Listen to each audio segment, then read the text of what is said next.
Hello and welcome to Nollywood Film Club podcast. I'm Mr. C of Veruca Critic, and this is a good discussion we have for you today. I promise you, this one's a good one. Very popular in terms of request. It was doing something in the zeitgeist at this point.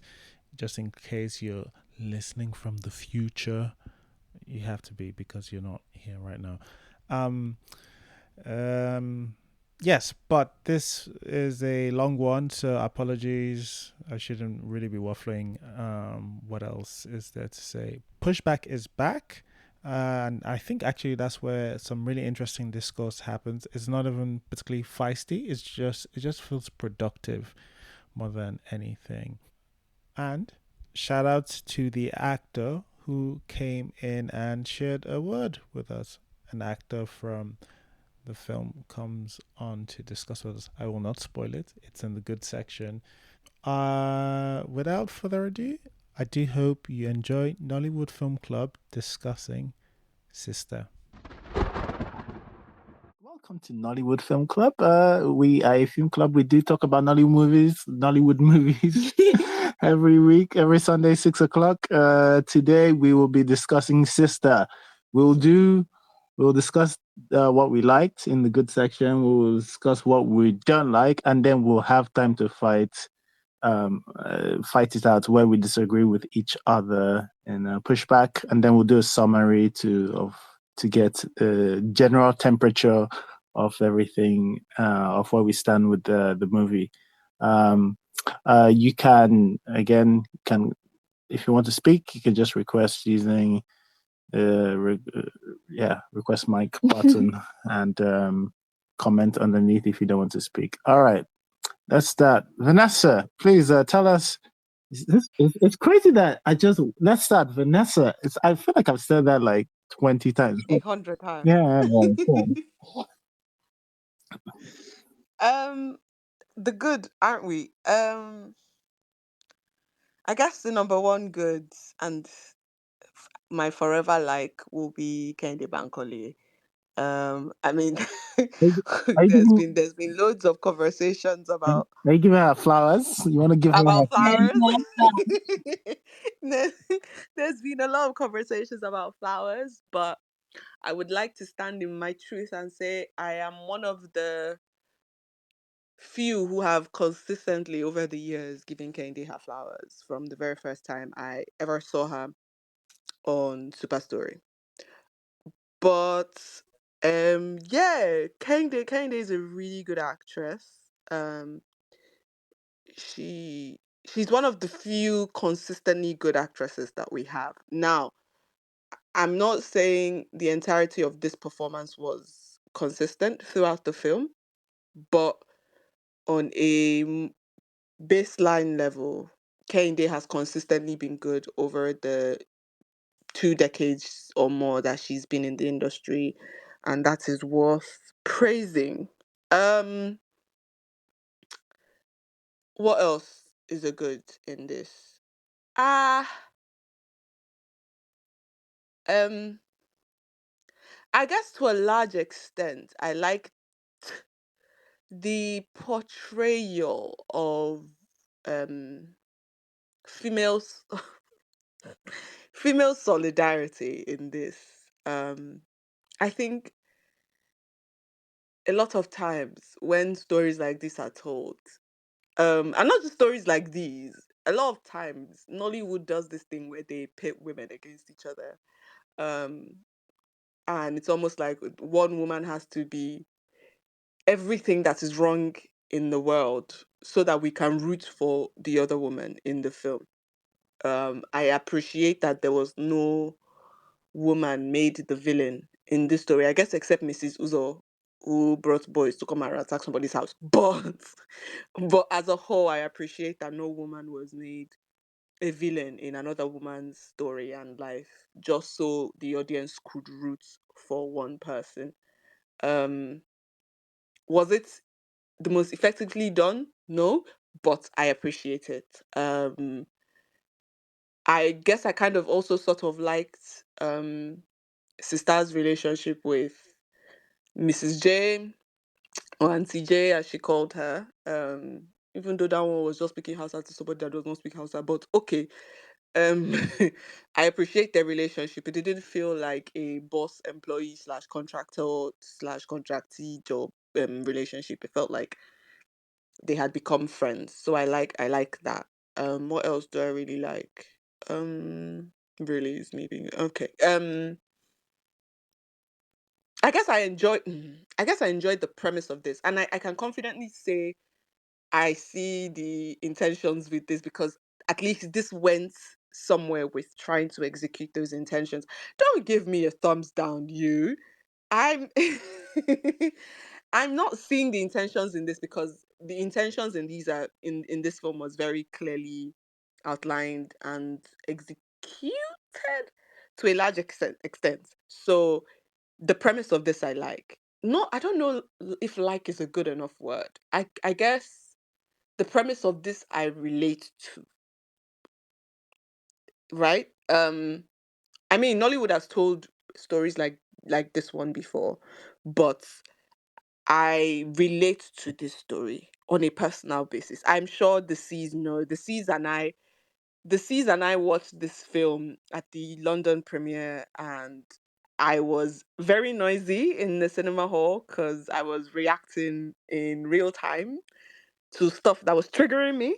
So I guess the fact that I was triggered um by this film is a good enough what's the word I'm looking for? Is a good enough sign that Isha did something for me, which is where I'm going with my next point. Biodun Stevens, when it's films that she writes, Biodun Stevens seems to be very good at pulling out her heart in her stories, which is something that a lot of Nollywood lacks, is heart. So, and I guess this wasn't so different, which was why I guess I got triggered. Is Biodun Stephen seems to write characters and people that feel familiar, and that's even if it has never happened to you, you know of someone who it's happened to before. You know of people whose lives were that. Um, so I appreciate the story for its relatability to the Nigerian audience, because the rest of Nollywood seems to think that to appeal to the international audience, they should sever all connections to what makes us Nigerian as people. And so I guess what I'm saying is a lot of the characters in this felt Nigerian, even Auntie with her British accent felt like a woman that I know. A lot of the women in that felt like women that I knew. Even um Folarin's mother and Vicky's auntie, who put them out of the house and left them to their own selves, felt like women that I know and I have seen before. It's good for us. I think I've said this before. I think in recent times, Nigerian women don't seem to recognize themselves on screen, because a lot of the time, a lot of the women that are being written in Nollywood don't feel like real Nigerian women. And a lot of these women felt like real Nigerian women, women that you walk by on the street and maybe don't know. So I appreciate that about this story. Um, yeah, that's pretty much it. Okay, all right. Back to Vanessa. Kende got her flowers. Let it be known on this Oh page. no, she forever will get her flowers. She's one of the best that we have right now, and I've had for a long time, even if people didn't see it. Right. Yeah. Okay. Elizabeth, please tell us some of the things you like about Sister. So I just feel like, you know, Vanessa just went and did like recap for everybody's. So, anyways, what I like best is number one, relatability. Uh, Biodun Stephen has cracked telling the Nigerian story. Let me put it that way. And another thing I like about Biodun Stephen's writing, which I think I figured out in this particular while watching this. First, I'd like to say that I hated that I didn't watch it before everybody started watching it.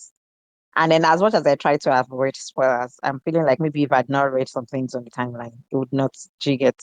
But one thing I realized is that in her writing, her structure, right, especially when she's doing her structure, She likes to establish, our characters, things about the characters and their who they are before giving us her review, because she does. Biodun Stephen low. She enjoys doing that. Like, this is what I've been hiding from you. There was one that she did. I don't know how it's necessary in the entire scheme of things, but I think it's necessary. Again, it helps us connect, also sympathize at a certain level to the character. What I like the most is when she had to establish Sister has been extremely trustworthy. That established the, oh, I'm not going to go in. Do you have camera? I don't want you to accuse me of theft. And then she was accused of theft. In that moment, what she has successfully done is she's gotten the audience behind Sister. She gets, now we are going to be treating her against this a pristine character, right? So we're going to anything we do now, we're going to be judging it with the fact that she's this person as a whole who is near perfect, right? It will come to that later. Like, I don't mind that in writing human stories, sometimes you try to put a particular, the character on a very high pedestal. But I like that she did that, because what this trick has done is get the people to her side. So you have a buy-in. So at this point, you're heavily invested in Sister's victory or anything else, right? She did everything right and connected with Sister with her children. She's trying so hard for them. She's working weekends. She's buying a thing. She's making sure Sister was living above average, as rightly mentioned right there. So you can imagine how she has worked to achieve all of that. I think that is also another thing that is missing in our stories. Um, Sorry that I'm going into other stories, but this is what is missing. Telling the very simpler stories in such a way where you leave out rooms, or rather you eliminate all ambiguity, right? And it's in the writing of a multi-dimensional character. And even when it is not multi-dimensional, you need to put in what you want us to see. So that's about the writing. That's one thing that I did like about the writing. And two, acting, Kendi Bankole, of course, we're going to keep mentioning, raving about it. I cried. There were moments I cried, and also, which is not a big deal. Don't think Elizabeth crying is a big deal, because I'm a weeper. I can cry for any reason. I can just be crying because children are dancing, so leave that. But I did weep at intervals, like times where I shed tears. And again, it's testament to how this story was decided to be told, again in the very Nigerian way, because I think this is what we do best, right? And not just the Nigerian way, also very Tyler Perry way, but we'll get to that later. The acting brought it on. Everybody seemed to perform as the director wanted them to. I could see that most of the performance we got is, of course, you can see that it's what the director wants us to get. That's the another thing I wanted to talk about. I liked Aunt Sister's house. I like the location. I didn't like the location for the rich person's house, but we'll get that's the business. But I liked how Sister's situation felt familiar. So I liked the location. I didn't mind the children's acting and all of that. There wasn't a lot going on here, because to me it's few cast, simple story. But yeah, I'm not exactly sure I like the use of music here, because I felt that Biodun Stephen usually uses music better. I think it's okay. Consider the story is sort of like somber, right? So I don't think, but I don't think it evokes enough to match what I was expecting. It didn't expectation. That's that. Nothing much to say on production value, but we'll get to that later. But yes, that's it. I liked that Biodun tells a human story as good as possible. All right. No, thanks, Elizabeth. Yep, that's a staple of Biodun Stevens' writing. A lot of the time, she's doing a lot of those human stories that are particularly Nigerian. So yeah, good for her to get her flowers at this point. I'm not going to say flowers anymore, I promise. All right. Please say flowers, so we must say flowers. Okay. Inka, welcome back, Welcome back. back again. Please tell us some of the things you liked about Sister. Thank And you. I am here. Okay. I'm glad that this is the movie I came back in because I think this movie is wonderful. I actually do. Um, technical wise, I also think it's wonderful because the technique acting. Let's just first start with acting. Acting, obviously, Kehinde Bankole, amazing. She felt so real, like a real Nigerian. As everybody has said it, most of the characters feel really Nigerian. All of the stories is really Nigerian, but also this movie is also very universal at the same time, but it's steeped in Nigerianisms, which is good. It's local but universal.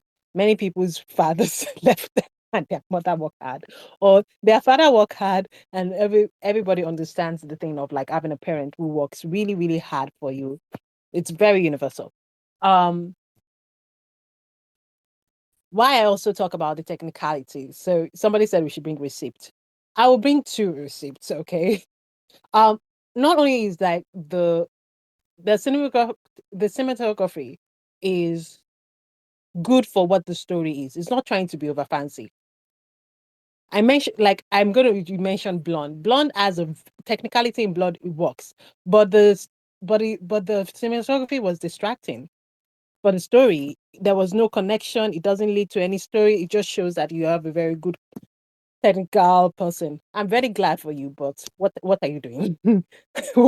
What are you doing? And it just focuses you on the story. It serves because it knows the story is an emotional drama, and the technicalities service that as an emotional drama. The zoom in, zoom out, the all those things, and also they also did things that were very wonderful. Like after Sista says, our former baby daddy, husband, baby daddy, um, there is a scene where she's in the bedroom and you see the thunder reflected in the windows, which is supposed to reflect our emotional insight. That is wonderful. That is like, and it's useful for the story. There was also another scene with Bisola in the dining table where they were talking about what's it called? Where she was saying, "Did you think about how it affected me? What my thoughts were? How are we going to tell our children?" And they were blurry in the background, right? The scene, the kid's picture was there and was blurry in the background. And when she says the children's name, it becomes very clear.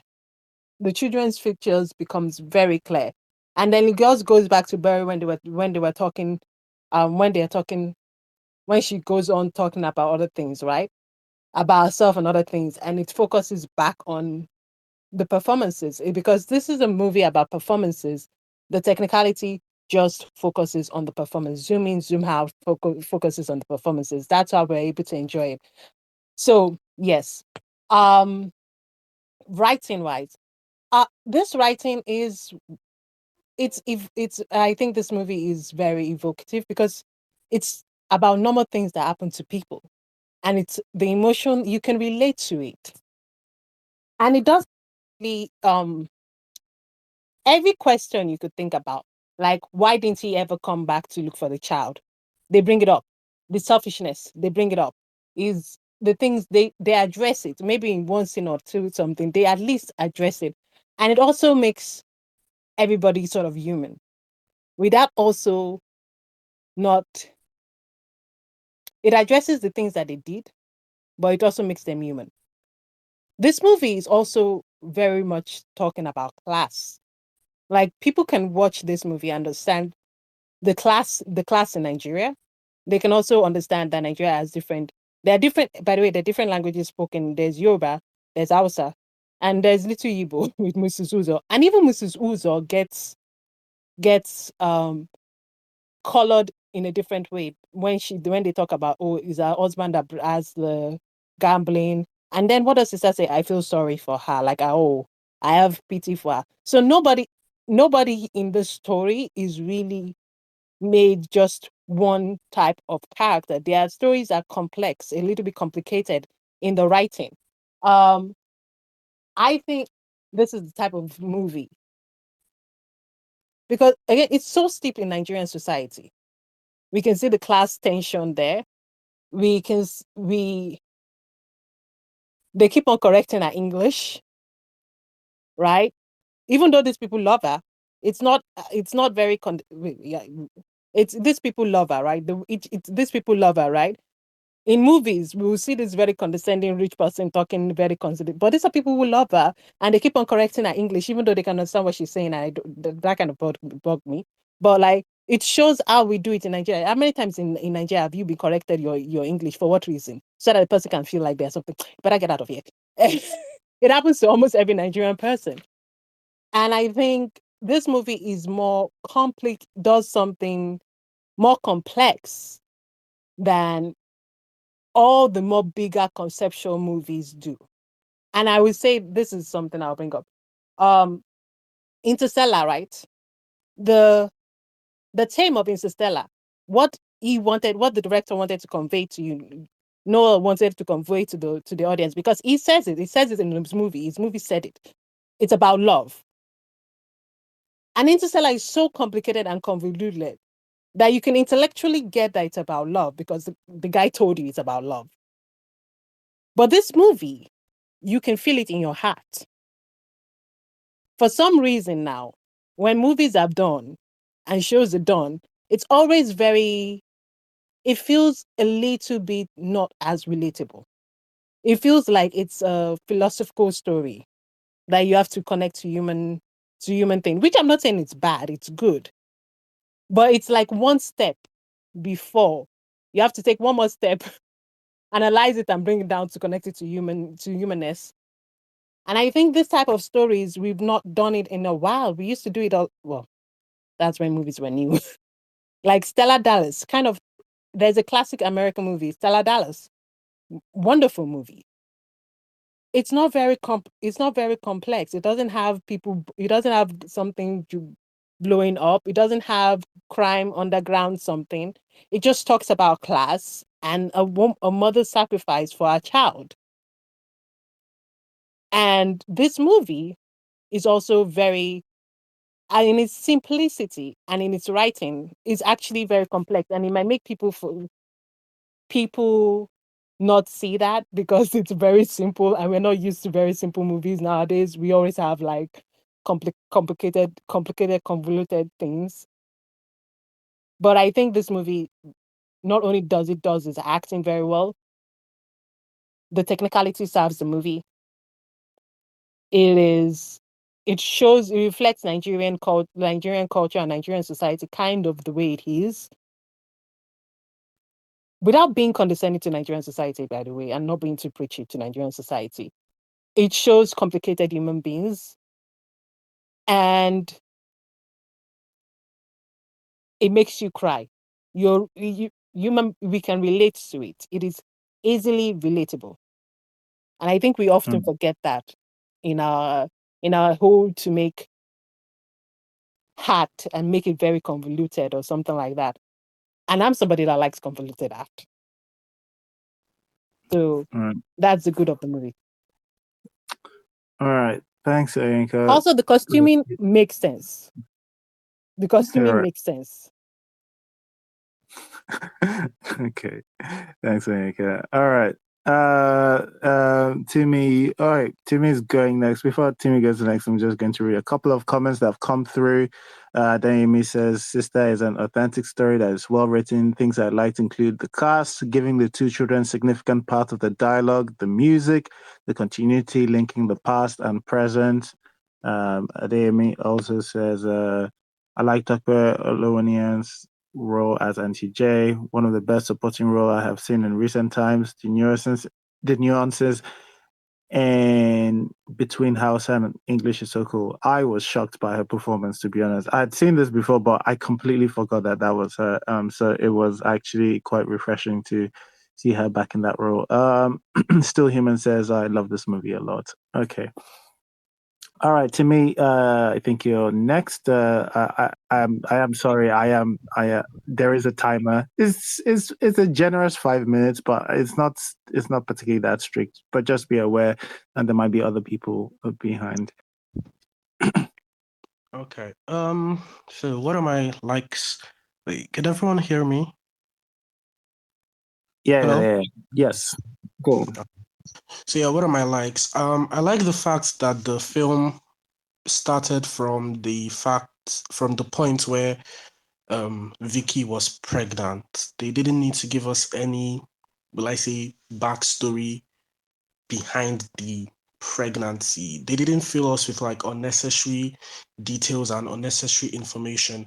The story was going to be about the kids and her struggles as a single mother, and they decided to start the story from where she was pregnant with her first child. And that made a lot of sense. And yeah, that was really nice.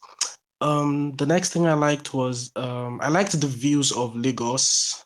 Again, no, is it Lekki to Ikoyi Link Bridge or this thing, but yeah, I liked the parts of Lagos that we were showed, and I also liked how the parts of Lagos that they used were also relevant to the story. I also liked the costumes. I liked the costumes that Sista wore. I also liked her overalls that she was wearing during cleaning. I think it kind of showed that she was serious about the cleaning business, and getting to see her in her work uniform. Yeah, that was really nice. Um, mm, oh yeah, I also liked how at the beginning of the film they try to show us that Sista is someone who can be trusted. Because later on, we get to see Mrs. Uzo complaining about her stolen gold, and we get to, okay, them showing us how Sista can be trusted it makes sense, because then you get to understand why she's able to have so many customers and how she has been able to take care of her kids, because she has clients that trust her and are willing to call her back any other time for a cleaning job. And yeah. Um okay, I also I don't know if I was yeah, basically I kind of liked how in the film we hear the conversations between Sister and her kids about how, oh, when you guys grow up and you work and you're rich, you're gonna buy me this, you're gonna buy me that. But then Mr. Fola comes and he starts buying the things that, you know, um the mom, he starts buying the things that Sister was promised. So it can't, like, I mean, there are lots of reasons for her to be angry, because not only did you not not only were you not there when she was taking care of the kids, but I basically have this connection with my kids. We've already made these promises to each other that, oh yeah, you're going to take care of me, this, that. And you come with your money thinking that, oh yeah, don't worry, money is going to solve everything. So, like, the way the story was written, it just makes everything make sense. I don't know if what I'm saying makes sense, but yeah. Kendi Bankole, everybody has spoken on that. I also liked her chemistry with the kids. I felt like the dialogues and the relationship between Sista and her kids were very relatable and very realistic. I also liked how very, very simple the story was, how the film was an hour, 30 minutes. It had a story it wanted to tell, and it didn't tell more than that story. It just told the story, and it was a good story. So there was no need for them to pad it up with unnecessary, would I say, plot twists or um whatever. And I think, yeah, the last thing would be how I liked how the story captured the essence of familial love, struggles, and how they were able to depict all of this in the film. Yeah. Oh, and another thing was, when Sista was announced, I was highly anticipating the film, because I was like, when will they release the film? When will they release the film? And when they finally released the film, I wasn't disappointed. So yeah, that's pretty much it. All right. Thanks, Timmy. Let me see if there's any more comments that have come through. Yeah, so Brother Moses says, I don't know much about movies, especially its technicalities, but this movie is so simple and yet deep. It sends messages if you're willing to listen, from integrity to admittance of wrong to support in many ways and more. Just too good. All right. Okay, see. Nollywood Film Club is for all, whether you know about technical stuff in films or not. Please feel free to comment. Okay, Rotimi, I think you're next. Rotimi, are you Well, there? yeah, can you Yes. hear me? Yes. Can you hear me? Okay, long time no see. I think that I think that first things first, sister, literally this is kind of like I can see, me personally, I have like a personal connection to this film. My mom was a single mother, gave birth had like 5 boys, so I'm like I understand it from almost like a personal level that okay, yeah, I can see who this character, I know this character. The first thing that even happened before I even watched the film, one of the first things I even liked, was even before watching a single frame, I liked the posters. The posters were very well done. I think this is one of like the two the posters for Sista were very nice. Candice Bankoli's performance was awesome. Like I was like, it was like after watching the film, then in the middle of the week, I saw this brouhaha about flowers, and I'm like seriously, like for real. But like leave that aside, there are like 3 major scenes that I really like that did it for me. um Funny, when she was praying and her son came to meet her while she was praying, and she was like, and her son was like kind of talking with her. I love that scene just because of like the struggles that she was going through and how that whole like it becomes a lot of weight. You could feel the weight, the emotional weight that Sister was under. That Candice Bankoli's performance was, so that particular scene. There are 2 other scenes. One other scene was actually she didn't even say anything. It was when the kids came back and they were handing back the phones. And this is another thing. I saw a lot of people comments throughout the weekend. Everybody was like, "You want to slap these children?" And I'm like, "That's one thing, that they are children. They are actually." I think they were a little oblivious to what they were doing. They were not paying attention to their mother's like emotional reaction. Like, we just got our more expensive phones from our dad. Oh yeah, take this your cheap phone back. And Kennedy Bankole just sits down and just looks at them, and you can see it on her face what's going on, the internal tone. Like, do you know what it means to like to be able to see a character's emotional tone and what's going on in their soul? And they don't have to say anything. That scene was beautiful with the music playing on. Then when she confronted DME, when DME wanted to take the kids, and he was like, she had this, I was like, yes, I know this person. I literally know this person.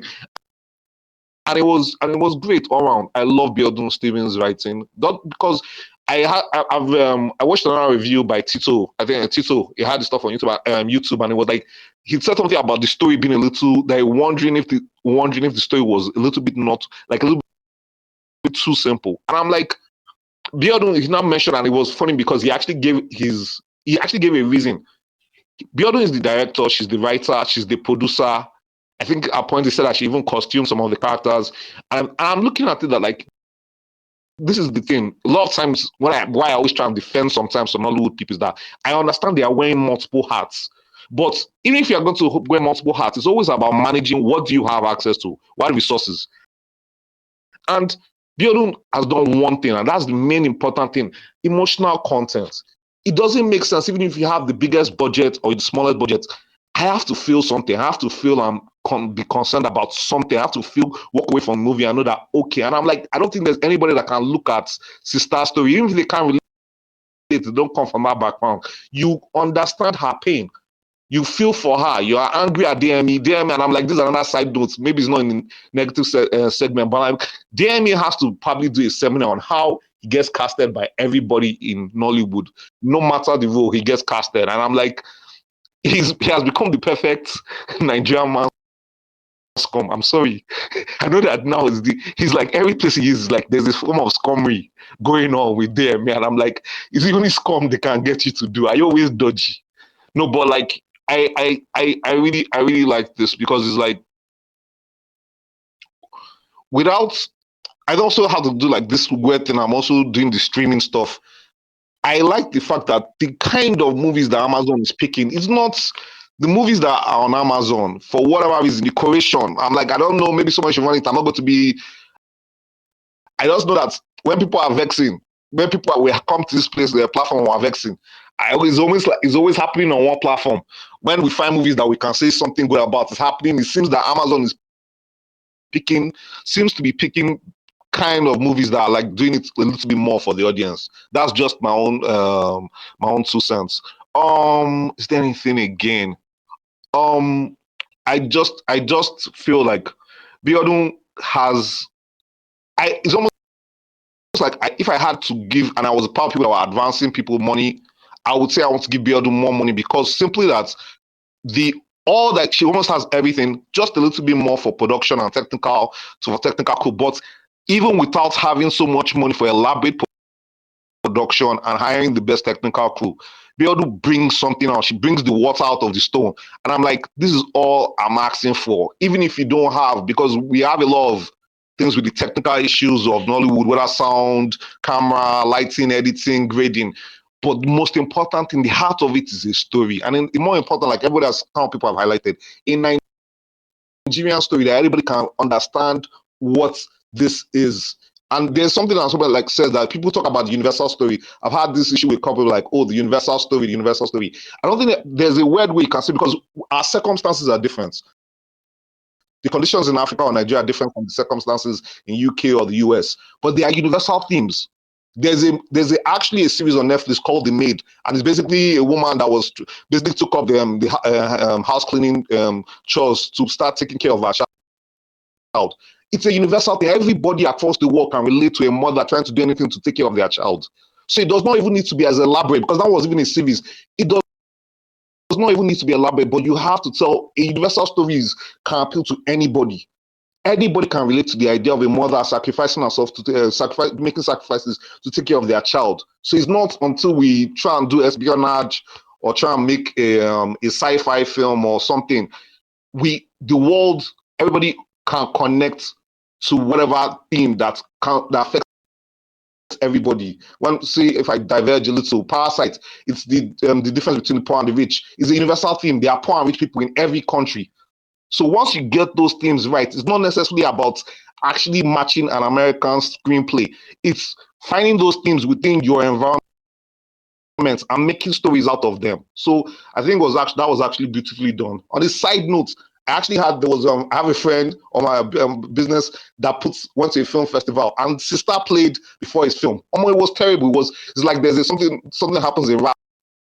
You say we have a problem when the better MC goes first, and it literally was like that's like the other studios played this movie. Nobody wanted to watch the movie that was coming after. They were like, "What's going on? Please!" After we just watched Sista, and I'm like, that was how much it was like, how good it was. It was very good, and this is a film that I'm telling you that my guy's project has all the technicality you want, camera angle, edit, shock value, but the emotions of Sista held. Kende Bankole, I'm going to say one more thing. I literally, when this flower issue was happening, I have a bone to pick because literally we had a project we wanted Kende Bankole to work on, and she was like, "Who are these ones?" And I'm like, this babe has this stuff, but I cannot refuse to want her because she's a great actress, and you just want to see her in more roles that let her do her thing. Like this was beautiful. So I yield the mic. Thank you guys.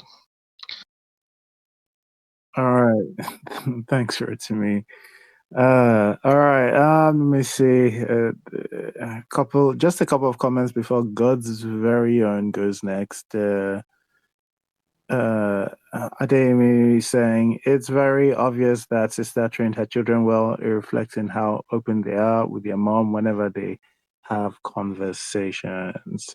Okay, and King's daughter says, I love this movie a lot. Like most of Biodun's films, it's a familiar story. We have seen it before, but it was beautifully told with little distractions in terms of side plots. All of the performances were believable. Characters were well built. Right. So a lot of people echoing familiarity, relatability, and heart, and very, very characteristic of a Biodun Stephen work, especially something she's written. All right, God's very own, please tell us some of the things you liked about Sista. Hi everyone. My name is actually Ella. Hello. Just realized that I didn't have my name in my Twitter account. But yes, my name is Ella and this is my first time here. I didn't even know there was anything called the Nollywood Film Club, but I'm so happy to be here. So basically what I'm going to say is echo what everybody has been saying. Relatability of the movie was really good. Everybody could relate to the emotional content.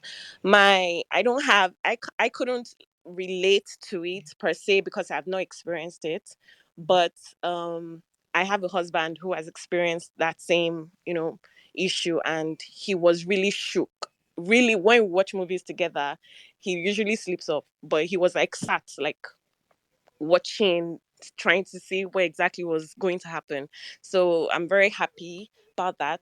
Like people are saying, Kendi Bakale has always had her flowers. I mean, from one bad apple in Super Story, I hated her character, and that's how I knew I loved her. She embodied that character, and all her movies consistently, she embodies whatever character you give her. So that's just Kendi for you.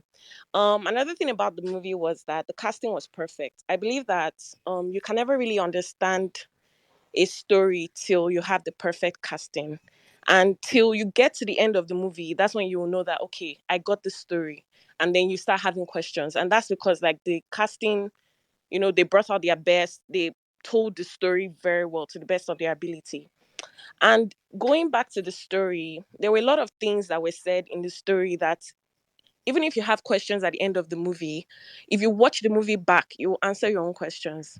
Like, I know there was a discourse on Twitter when Fola Jr. said the mother looked older than the dad.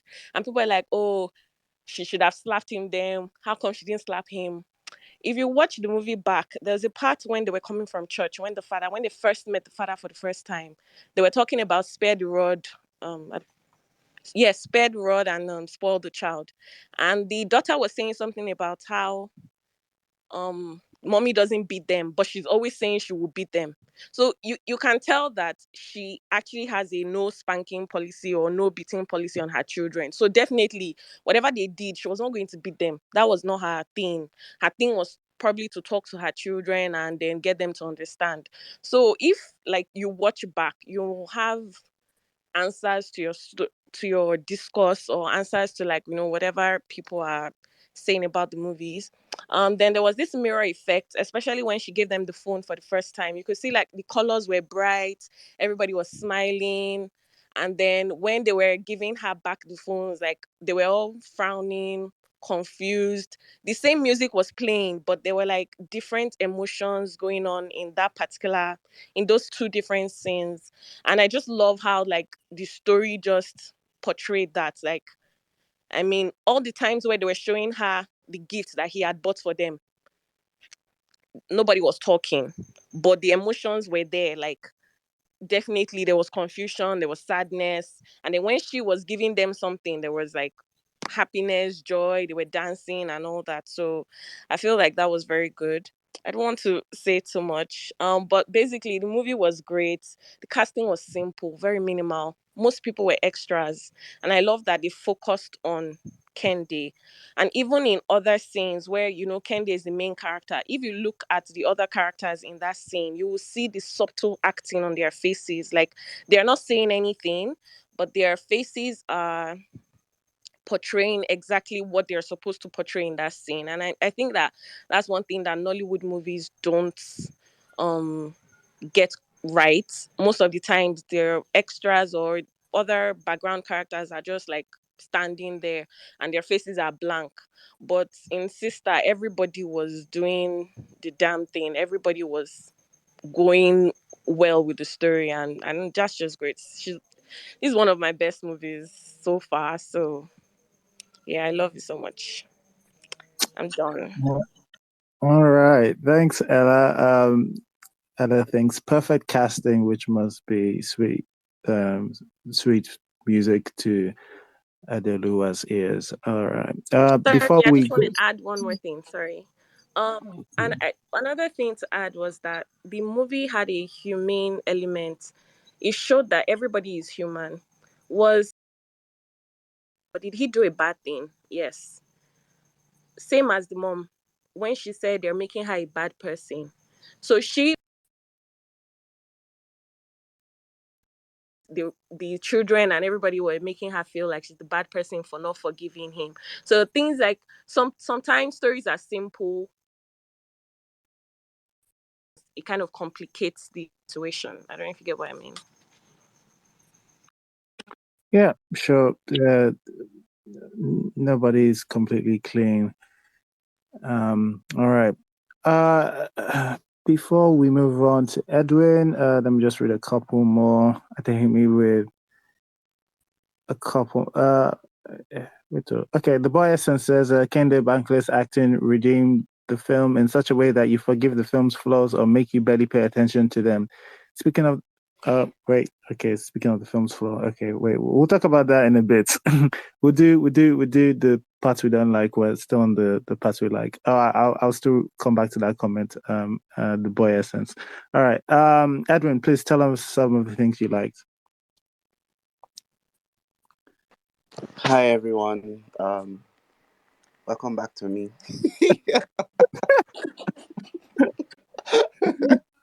Yeah. Okay. So things I liked about Sista. Sista is the first film I've watched in like Nollywood full length feature. I watched in like 4 months because I've been generally depressed and kind of disappointed by everything that's come out this year. And Biodun Stephen, I really didn't watch Breaded Life or Simple Life because I don't know I don't like secondhand embarrassment, and I feel like those films have a lot of secondhand embarrassment, so I avoided them. But Sister, I heard a lot of good things. I really liked the. Okay, the first thing I liked was the promotional material around Sister. It showed a certain level of elevation that I really haven't had with the rollout for Biodun Stephen films before this one. In fact, I like the actual film and the posters and everything.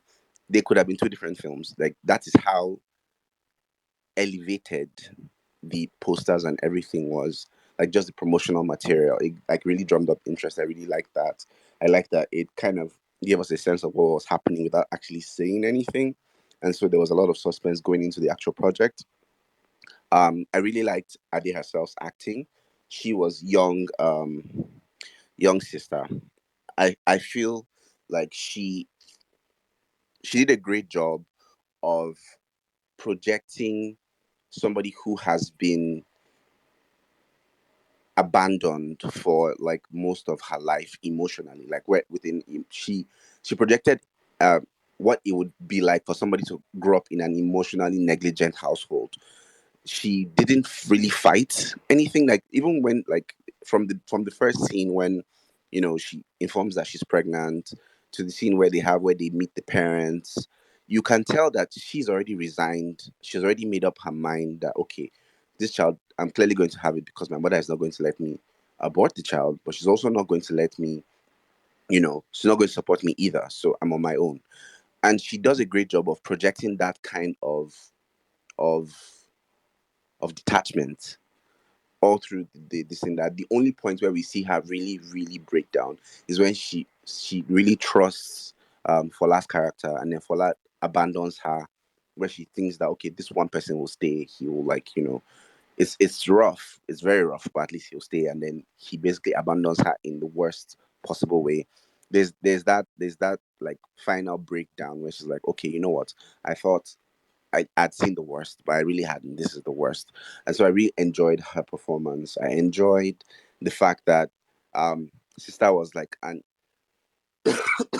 itinerant person who did not resort to violence as a way to express herself or to get things done or to control her children. She used dialogue. I really enjoyed that. I enjoyed because a lot of times Nollywood tends to be very irresponsible with how they portray parenting.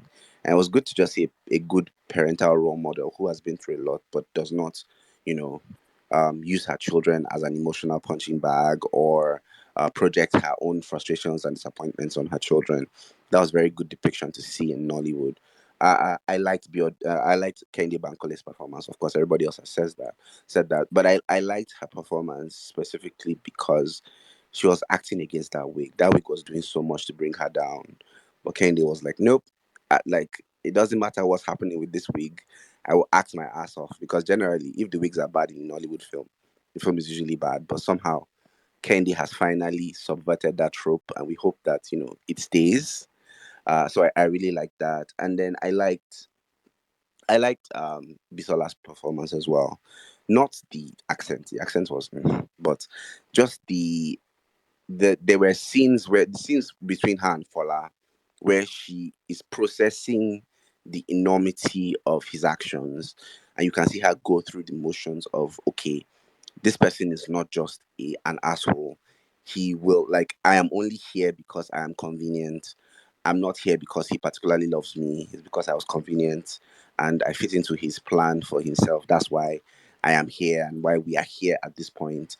And you can kind of see her process all of that and kind of see her make the connection that if she is too much of a burden to him, he would discard her as easily as he discarded Sista, which is why she kind of chose peace.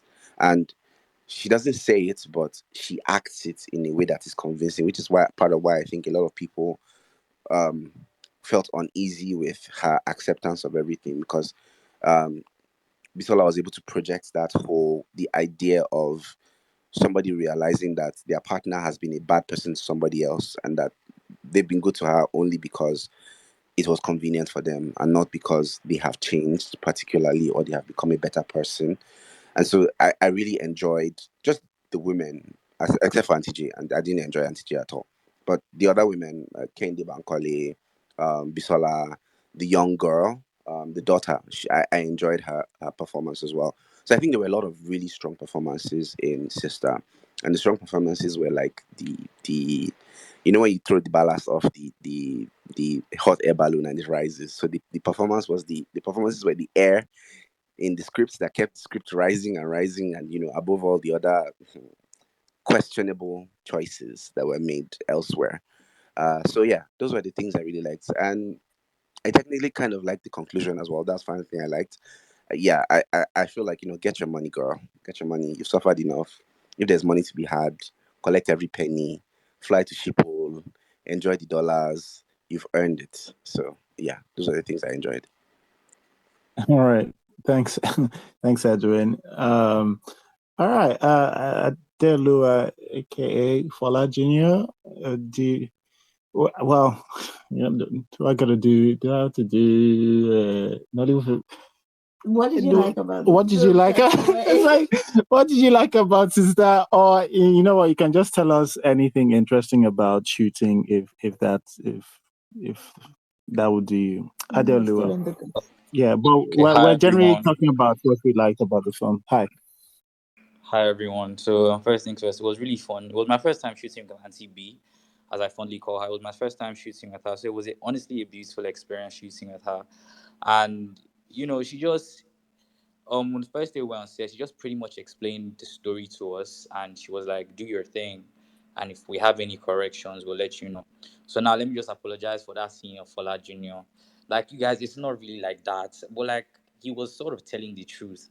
This woman has suffered, and the boy just wanted his mother to live a soft life. So it came from a place of love where everybody felt like it was harsh, but it was honestly the truth, because at the end of the day, when he went back to beg her, he was still like, you're my everything. Like, so the decisions he was making was from a standpoint of um he loves his mom, but he never had a father, and she was his dad, quote unquote. He never had a father, but he lacked that father figure in his life, which his mom did her very best to take place of. But let's be honest, a guy would always still try and look for a father figure in his life. And that's what Fola was honestly looking for. It wasn't a case of he didn't love his mother or he was going after the money. The money, I feel like, because when I honestly playing the character, I didn't see it as a case of he was going for the money. He just needed someone that, like if money figure in his life. Because there was a scene with DME that DME was like, what do you think I should do? Because it means that Fola Jr. knows Sister so well that this is what should be done, this isn't what should be done. that kind of thing. And yeah, that's pretty much it. And I honestly enjoyed playing the character because it's how I actually relate with my mom. I mean, there's sometimes that I go out of pocket with my mom with what I say, and then I gauge myself and I apologize to her that, okay, I'm sorry I said this thing. This is what I actually meant in the moment of it, that kind of stuff. But it was honestly a fun experience, especially the scene that everybody seems to love with Kende Bankole, because I remember when we practiced it, like we just did a dry screen test with Auntie B before we shot it. She was tearing up, and we all were tearing up before we shot the scene in itself. And it was honestly a one take scene for all the different shots because it was done and it was done. There were no corrections of, oh, do it like this, do it like that. It was just done, and that was pretty much it. But honestly, I would give the film a 10/10. This is me just being biased, like, because everything for me, everything was perfect. Like everything was honestly perfect. So yeah, that's it. All right, thanks, David. Well, if you stick around long enough, you hear some people's thoughts about what they didn't think was perfect, but obviously entitled to your 10 out of 10 perception of your film, and understandable as well. Okay, Mrs. C, did you have stuff you liked about Sista you wanted to share? No. I'm joking. So, like a lot of people have said, Kende's performance was good. Kende is a beautiful, beautiful actor. I do really enjoy seeing her on screen. What else did I like? I liked. I think Demi does give consistently good performances. Bisola is another person I think is underused in Nollywood, so. I liked having Bisola on screen as well. That was nice. I mean, I like that it evoked a lot of emotion in people. I like that a lot of people found it relatable, right? And for That's not. listen to me. It's you that will tell me what I find is good. You basically say I like it for them. No. What do you like for you? I'm saying what I liked Okay. about it. I'm saying what I liked about it, right? And sorry. I think that counts. Okay. And for however else I feel about it, I still managed to get heated about some things. So I appreciate that it could get me heated about some things. I think that was good. And like Vanessa said, we watched it in we were at the premiere, so we could get like a live a live cinema reaction to it. And I could see other people getting heated about I think the ladies, the middle-aged ladies at the premiere really enjoyed the what line from Bisola? I'm a secure woman. A secure woman. Thank you. I'm a secure woman. They were like, yes. I don't believe half of them, but sure. But yeah, and yeah, like Vanessa said, I did like that it didn't portray, it portrayed women in a very, showing more solidarity towards each other, right? Than is kind of typical in our films, would I say?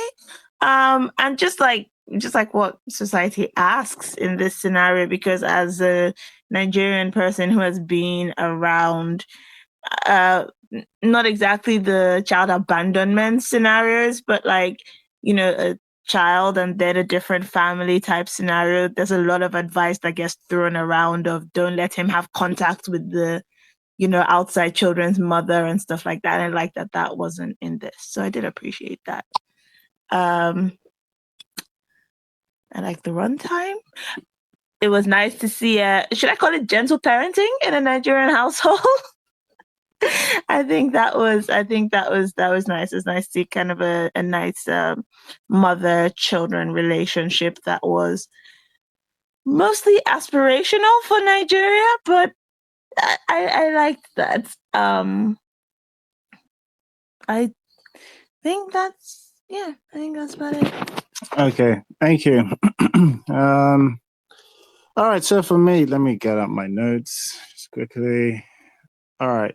I think Edwin has put it better than I can ever put it in terms of the performances, where he said the performances were a couple of the performances were the air in the balloon that elevated the script to keep rising and rising. Whew, Jesus, wordsmith. but yeah, I liked Kende. Everybody has talked about. I don't need to add too much, but yeah, she was that good. I liked Stockwell's performance. I'm not very used to the Hausa accent, so I don't know how accurate it was to this is using my lay ears, so lay person ears. So it worked for me.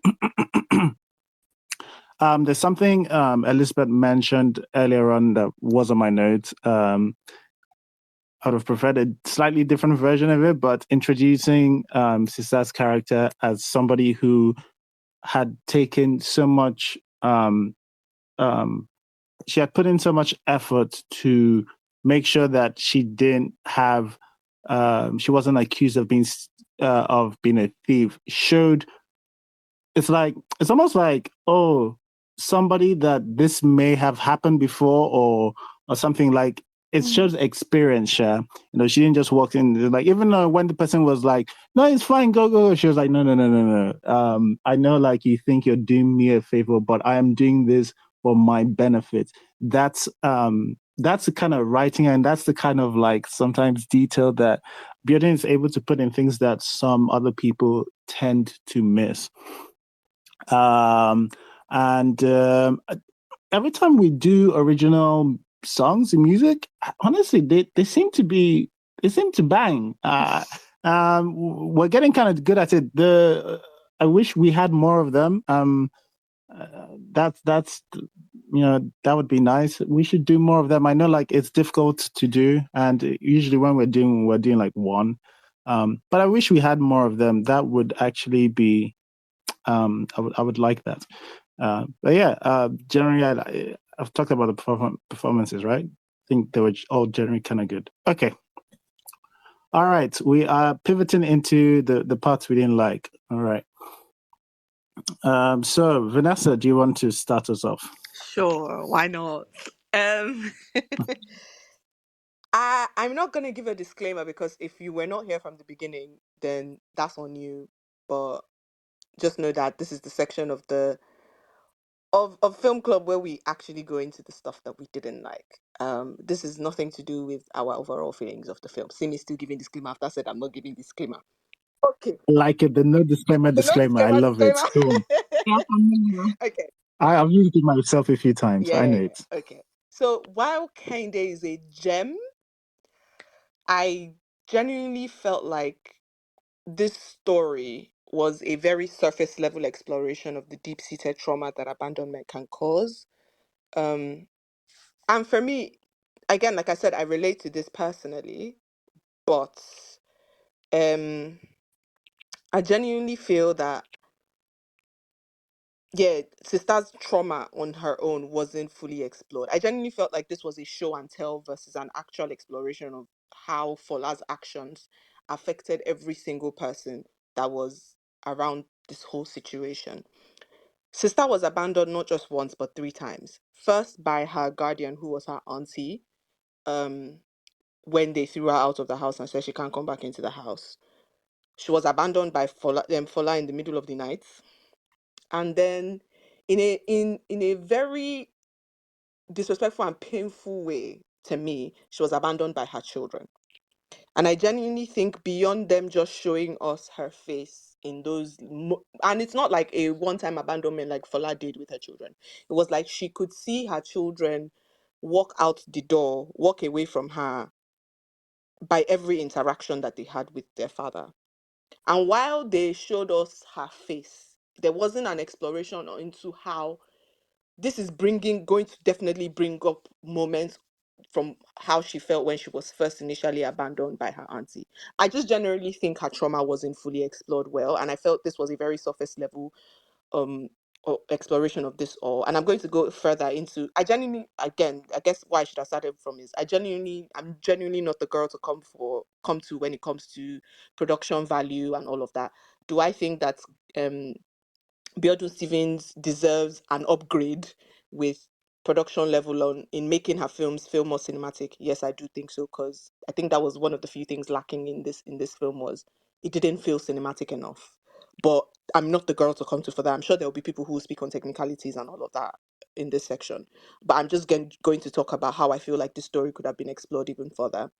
I also feel like the children's emotions about them not having a father, whether or not Sister lied to them about his lack of presence, was not touched on at all. Um, Speaking from a place of experience, children see and feel these things even as toddlers, and these were teenagers. Especially because these children were purported to us as being incredibly intelligent and smart. Not once did these children ask him any questions about his abandonment of them and of their mother. Um, it's generally understandable that children put the absent parent on a pedestal, but these children did not look back once, except for when they were called out on how their actions were making their mother feel. And I genuinely think, while you can be swept up in the furor of the excitement of having a father, these children have dealt with the trauma of being abandoned, whether or not their mother lied to them that their father was dead. They felt the lack of a presence. And especially when you are then confronted with new information that not this man was not dead, this was not something that he could not change. This was a decision he made by himself to abandon you. All your feelings from having a lack of a parent would have come up. You would have had to ask those hard questions, and I genuinely think that wasn't explored at all in the case of the children. Next is, while I appreciate not making Folarin's wife Tiwa a villain, I also think that she felt like a cliff note in Folarin's story and Sister's story. This is someone whose entire relationship and marriage was built on a lie. This is a man that she thought she knew. His character, his being, and everything that she thought she knew was a lie. Especially because this is not something that he met her years after he abandoned his children. No, he met her a day or two after he abandoned Sister and his children in NYSC camp. So the entirety of their marriage and relationship was built on his being so wicked to people, to people who trusted him and loved him, people who put him through school. His wife, well, she wasn't his wife.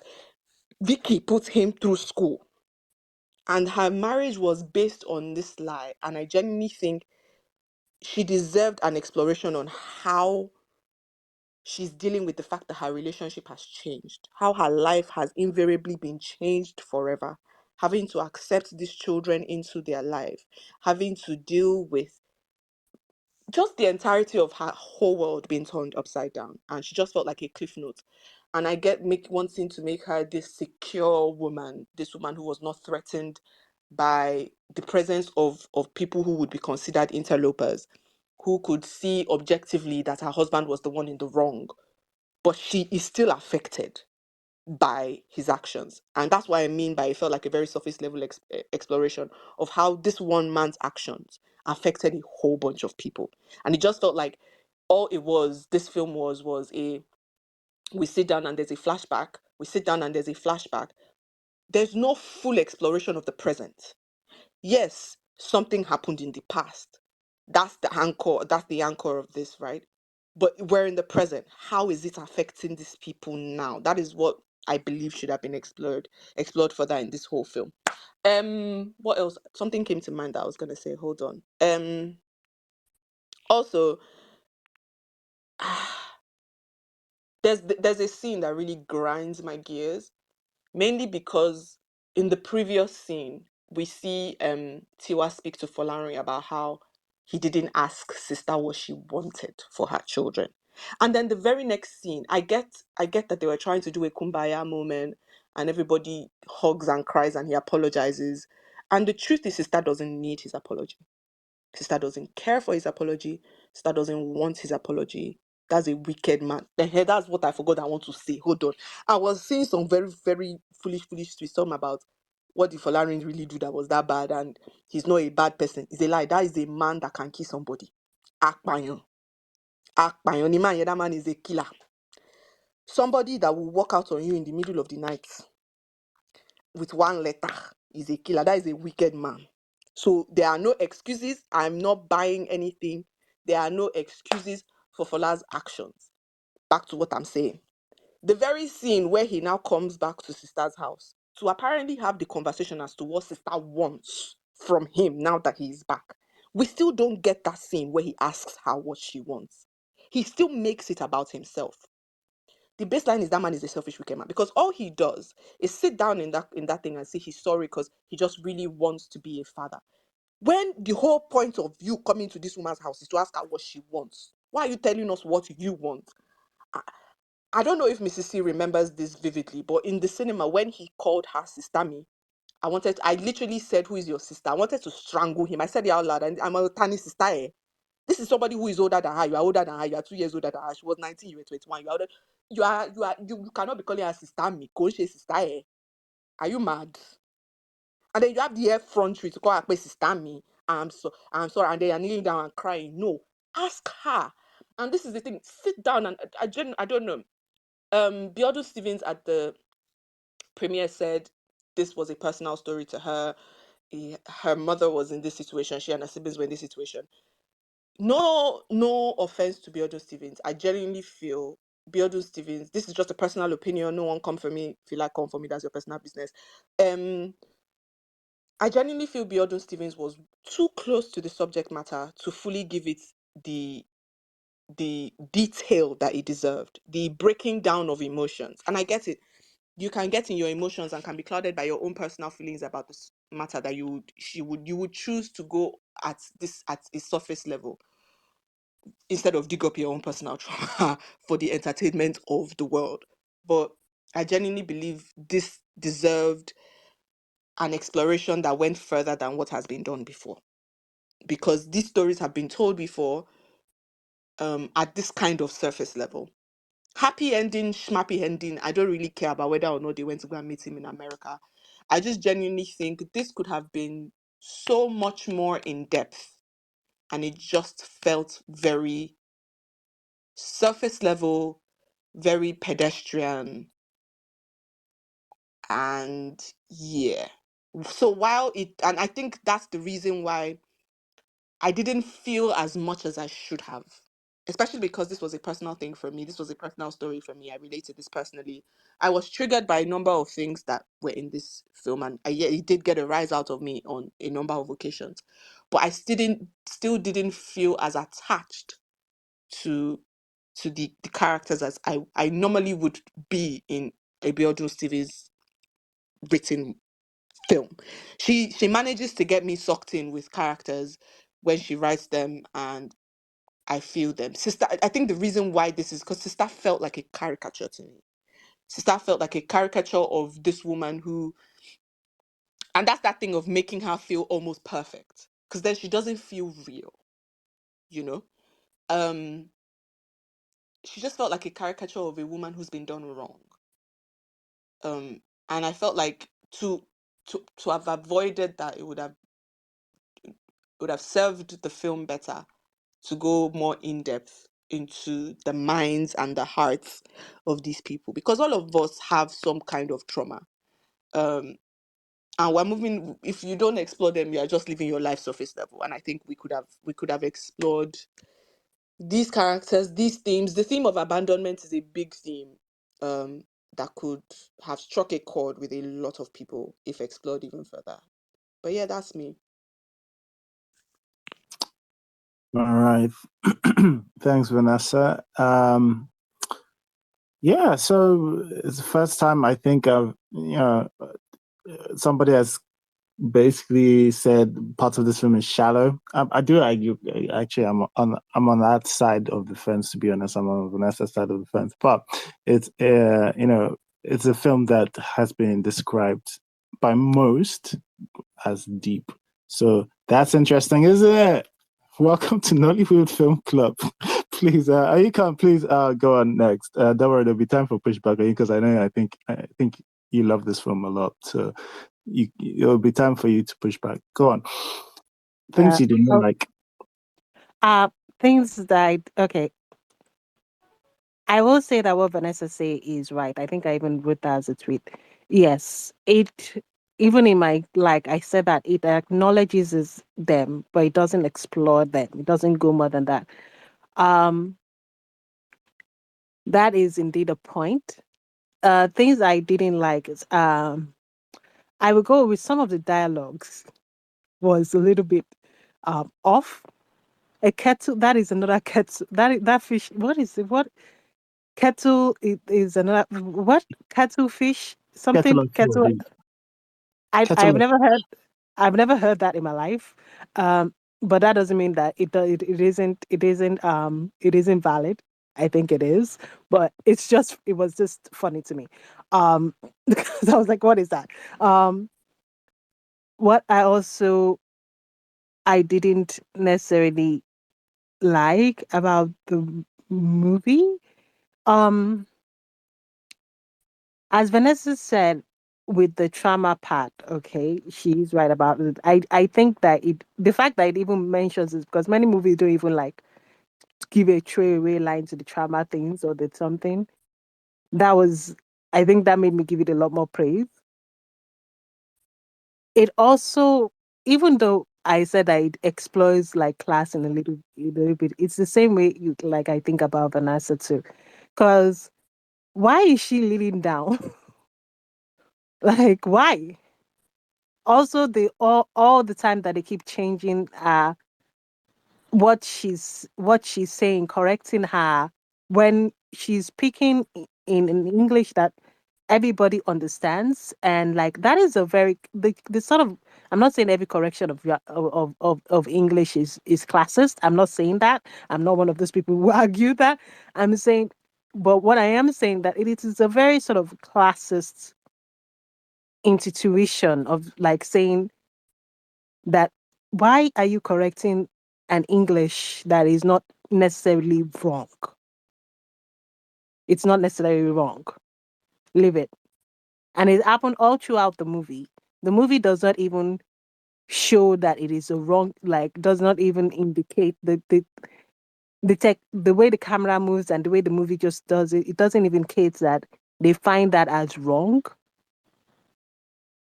I don't think the movie shows that that's a wrong thing for people to be doing, and that's a classist thing. It shows indeed what our class makeup is, because why is Sister leaning down? Why is Sister leaning down?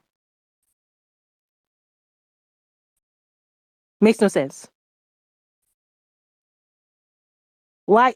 And Auntie J, I don't know whether Auntie J is Auntie J 2 years older than her or something. She looks younger than her, but like the movie doesn't even indicate anything, and I don't necessarily need all movies to do that for me, because hey, we live in this world and movies reflect the world, whatever. I don't need, but I'm going to put that as something that kind of got at me.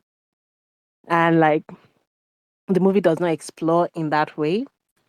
Um, yeah, some of the dialogue, the I'm a secure woman line, the how quickly it is for the man to get um what's it called? Forgiveness. I'm not even saying that it shouldn't be forgived quickly, but it doesn't go further than that. But it might also be to the plus of the movie, because if somebody cannot write that, and they can only write like if they can only live to level, most of our movies doesn't even go to level one, and this movie goes to level one, right? It's not. It's. I don't think it's so surface that it is. There's nothing there, that is just a flat surface. It might be shallow in a way, but there is something about it that touches on things and triggers people. And I think that means this movie touches something more, like emotionally felt. So those are kind of my, also sound. If I'm talking about technicalities, sound, and also the editing, perfect, except for just one tiny thing. They needed to find a better way to transition from, what's it called, the past to the present, because what is the white screen, what is this?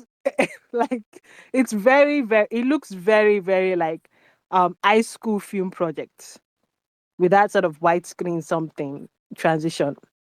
There was some sound issues, there was some like people hitting the sounds that you can hear, but that's typical of Nigeria, so it's okay. um I think that even though I did praise that the movie's what's it called, cinematography of like being servicing the story, I think that is true, but that does, I think that's true, doesn't mean I can, you should do a little bit better, in multiple ways and sometimes better like they should have a storyboard. Is the actor they're acting and acting with each other. Like there's sometimes they You're do. breaking up. So I think some of those in it, and yeah, that is my sort of critique. Dislike there was some, but that's my critique. And likes the movie, right? Okay, all right, thanks. Expect me to have a criticism. You heard Um, everything. I think sorry, you're inaudible. Certainly to me. It probably go off and go on again or something. Yeah, you kept on breaking up. I'm breaking up. Okay. Yeah, you're breaking up every now and then. Yeah, Oh. but it was towards. Okay, yeah, I said I have criticism, even though I really like this movie. I really do. Okay. All right. Thanks. Elizabeth, are you here? Yes, I'm here. Okay. To say some of the things you didn't like. Okay, so where do I start from? So let me start with the very tiny things. Like this is the first time the music reeled did not do much for me. I don't know why. The movie music didn't, help me, elevate any emotion or whatever. Another one is the color grading. I don't know what was happening there with the tails. I don't know. And because of the way it was graded, very, I don't want to use the word low budgety, if that was camera. It did not help the flashbacks for me. Because I see that they're trying to let the flashback be a little bit lighter than like the present. But it, it didn't help the viewing experience for me. So that's another one. So let's get into the meat of it itself, the storytelling. Biodun Stephen directs in prose, and I'll explain, right? Vanessa mentioned the show doing a lot, not obeying the show, not which is what she has done with this thing. There was a lot of telling, and because there was a lot of telling, there was inconsistent emotions with the way I connected with it. There were periods I was crying. I was crying when, I had enough gimmicks to help me. I could see Candy's face. I'm crying as a child is hailing her. She's calling me very she's in tears. I'm in tears. But this movie plateaued for me in the sense that there was hardly any other connection. In fact, by the time this movie was ending, it was very plateau for me. The emotions didn't go up or down again, just one flat line. It was a flat line. And then after I finished watching it, I tried to think about why this movie is like this because it did make me feel sometimes, but it just did not stay with me. And it is because of the way it is written. So let's dissect the way this movie has been written and directed. Biodun keeps telling us how to feel in each. So as much as I praise the way she depicts the character quickly enough for us to say, okay, this is who this character is. We've already solidified what this character is. It was extremely one-dimensional for Sista. Now, if you're going to write movies are aspirational, let's even start from that. Movies are aspirational or whatever. As much as it is not a documentary, I want to see something. I want to see how you've decided to tell this story, either differently or whatever decision. But every decision you make in the directing or story writing would affect the way you've resolved or how the entire story is, being captured. So where Biodun has told us that this is who Sista is, we see that she's the sort of person not still her children. She's nice to her children. Her children are shitty to her. Of course, they were not shitty. They love her. We hear them say it. They praise her, but they're constantly correcting her English. That thing bugged me a lot, especially when she said the promise is not a debt, and this girl said promise is not a debt, and nobody is dying. One, she didn't say death. Why are you correcting the English? The English you've corrected is bad. So at this point, I wanted to deck Anu. In fact, at this point, I was ready. I was entering the ring. So I already hated these kids. So when they started following their dad, I'd had it with them. And as much as people go, oh, forgiveness is this, the way you have decided to show us You've shown that Fola is an asshole right from when he ducked and ran. I do get it, and I understand. He felt choked. He didn't even need to tell me. But because this movie was telling us a lot of things, we're empathizing a lot with Sista. And because of all of this telling, there was hardly any internal conflict versus character development for Sista. Apart from the end where, I mean, we see Sista all bitter from the entire place the conflict were thrown into the conflict up until, even when Ina came to hug her, which I expected him to double it like his chest flat to the floor, but which he did not, but that's by the way. But the end was her just, they're going to join him, whatever. And this is the problem with telling stories in this way. Because as much as you connect, it's very gimmicky in the way you've decided to connect. You've used the tears, you've used the pain, and you don't have a well-rounded character in a way. Vanessa has talked a lot about Paula's character. I don't want to even touch points on that. I just want to talk about how this story is written in a very, especially for Sista, in one-dimensional of who she is. Because I'm saying that she's the person who's been hurt.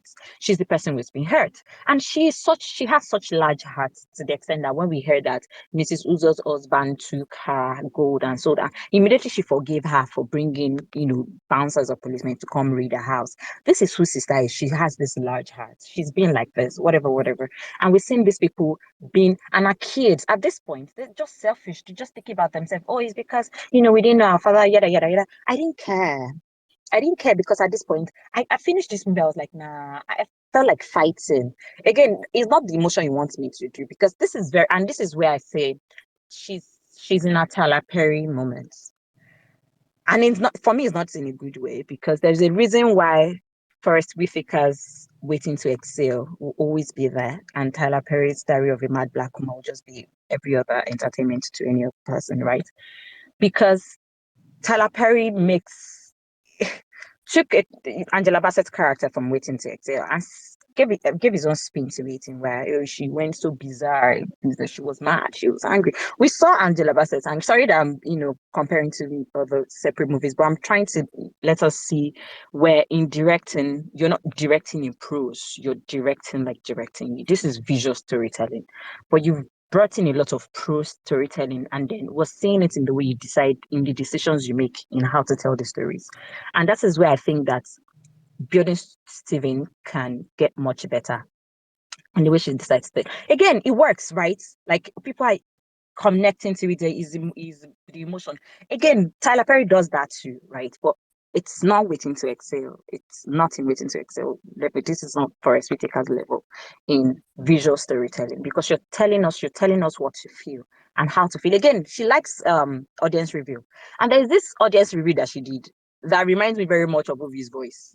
But the difference is that in Ovi's voice, the audience review was when Ovi was, it was in the letter. So I shouldn't even, there's no point for me to do my own audience review. It was in the letter, right? When we saw that, he left a letter to her. And we don't know the content of the letter. Of course, we already assume or imagine what the content of the letter is. But it's funny to me because it's funny because it seemed like this letter is now the thing to hide in the entire scheme of things, right? It seemed like this letter is this thing where you decide to not tell us what this letter says, but you can imagine what he said in the letters. It felt one kind to me because when it was used I will say that as a plot device, using letters as a plot device, when it was used in Obi's voice, we eventually knew what the letter was saying by the time she was speaking to whoever. Anyways, and while this story, again, the resolution, I don't mind the resolution. She did something similar with Looking for Bami.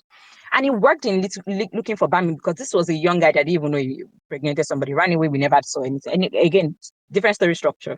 But here we know that Fola is an asshole, terrible human being, right?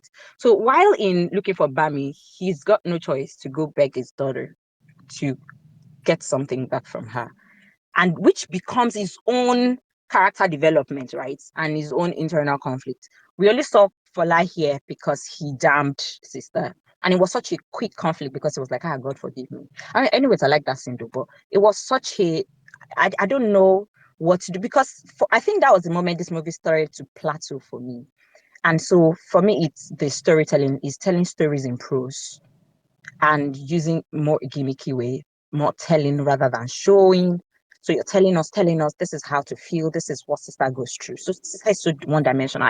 I hated every other person. I don't care. Because this is what Biodun wanted him to feel, and I've decided to feel that way. I'm not leaving room, including the children. I want them to get out. I don't care for them. In fact, I wish Fola would just stop having money so that they can go back to their mom. But anyways, this is the problem that personally have. This is not, for me, this is not at best. And again, maybe it's the production value. I just watched it, and again, I want better for Biodun. I don't know if it's money. Just get better. I want it to be more cinematic. So it wasn't doing a lot of heavy lifting for me. It was, I don't know which other film did I watch of us that felt like this? I can't remember. But I wouldn't, is this not my best anyways? Thank you very much.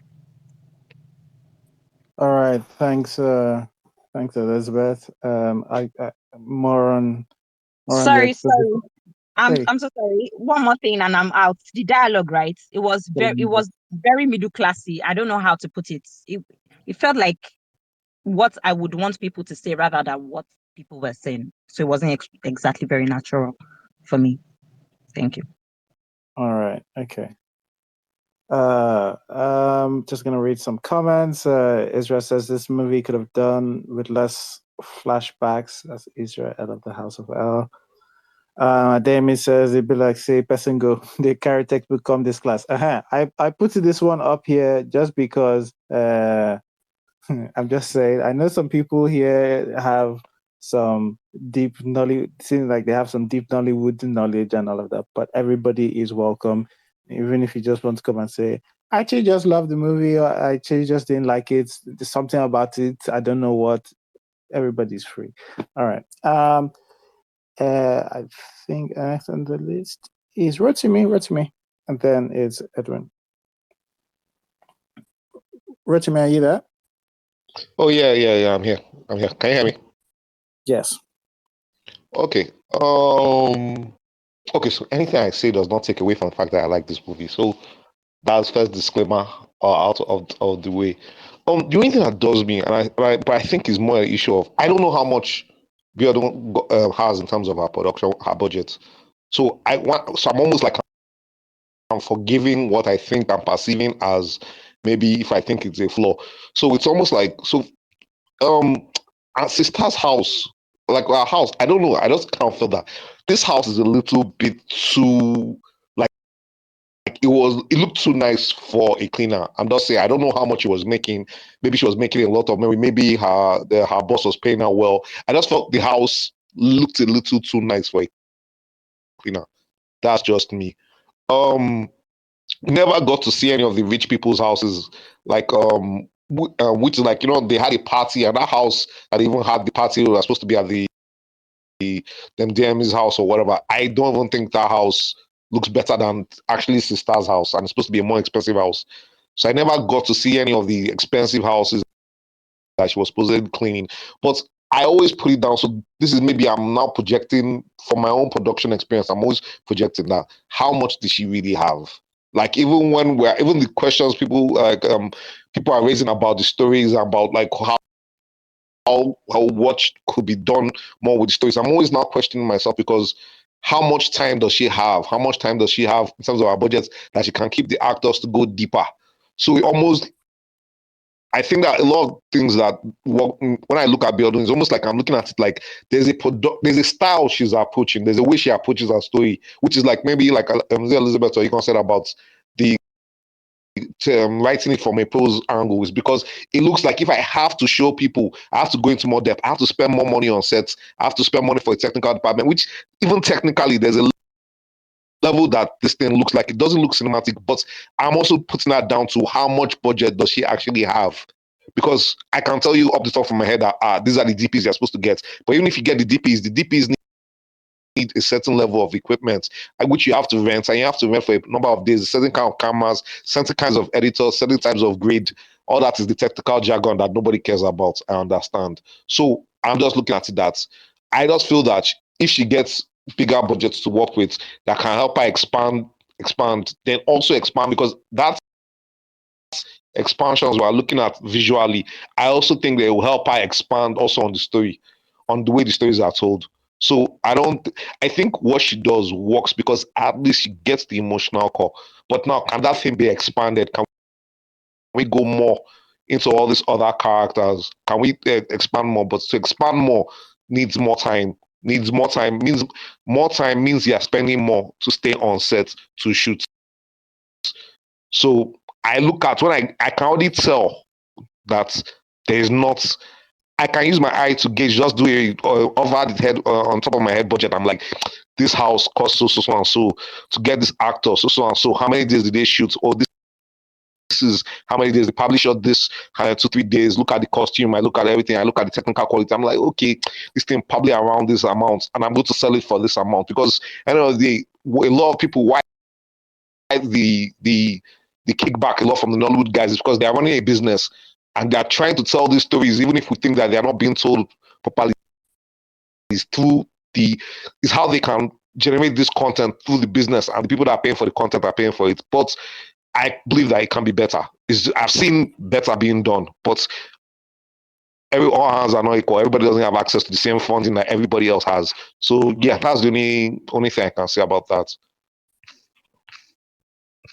All right, thanks for the caveats, Rotimi. Edwin, please go on, and then we'll be pissed off Cat's mom. Welcome back again to myself. So what did I dislike? I wouldn't say hate. This is one of the few films where hate is a very strong word, but I intensely disliked a lot of things. I guess the editing of the entire film was vexatious. That's the only way I can describe it. I was incredibly vexed. I was annoyed. I was frustrated.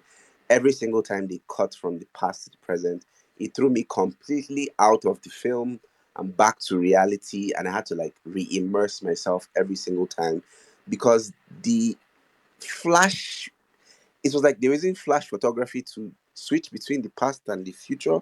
And it was giving me like Super Story 1999, 2000.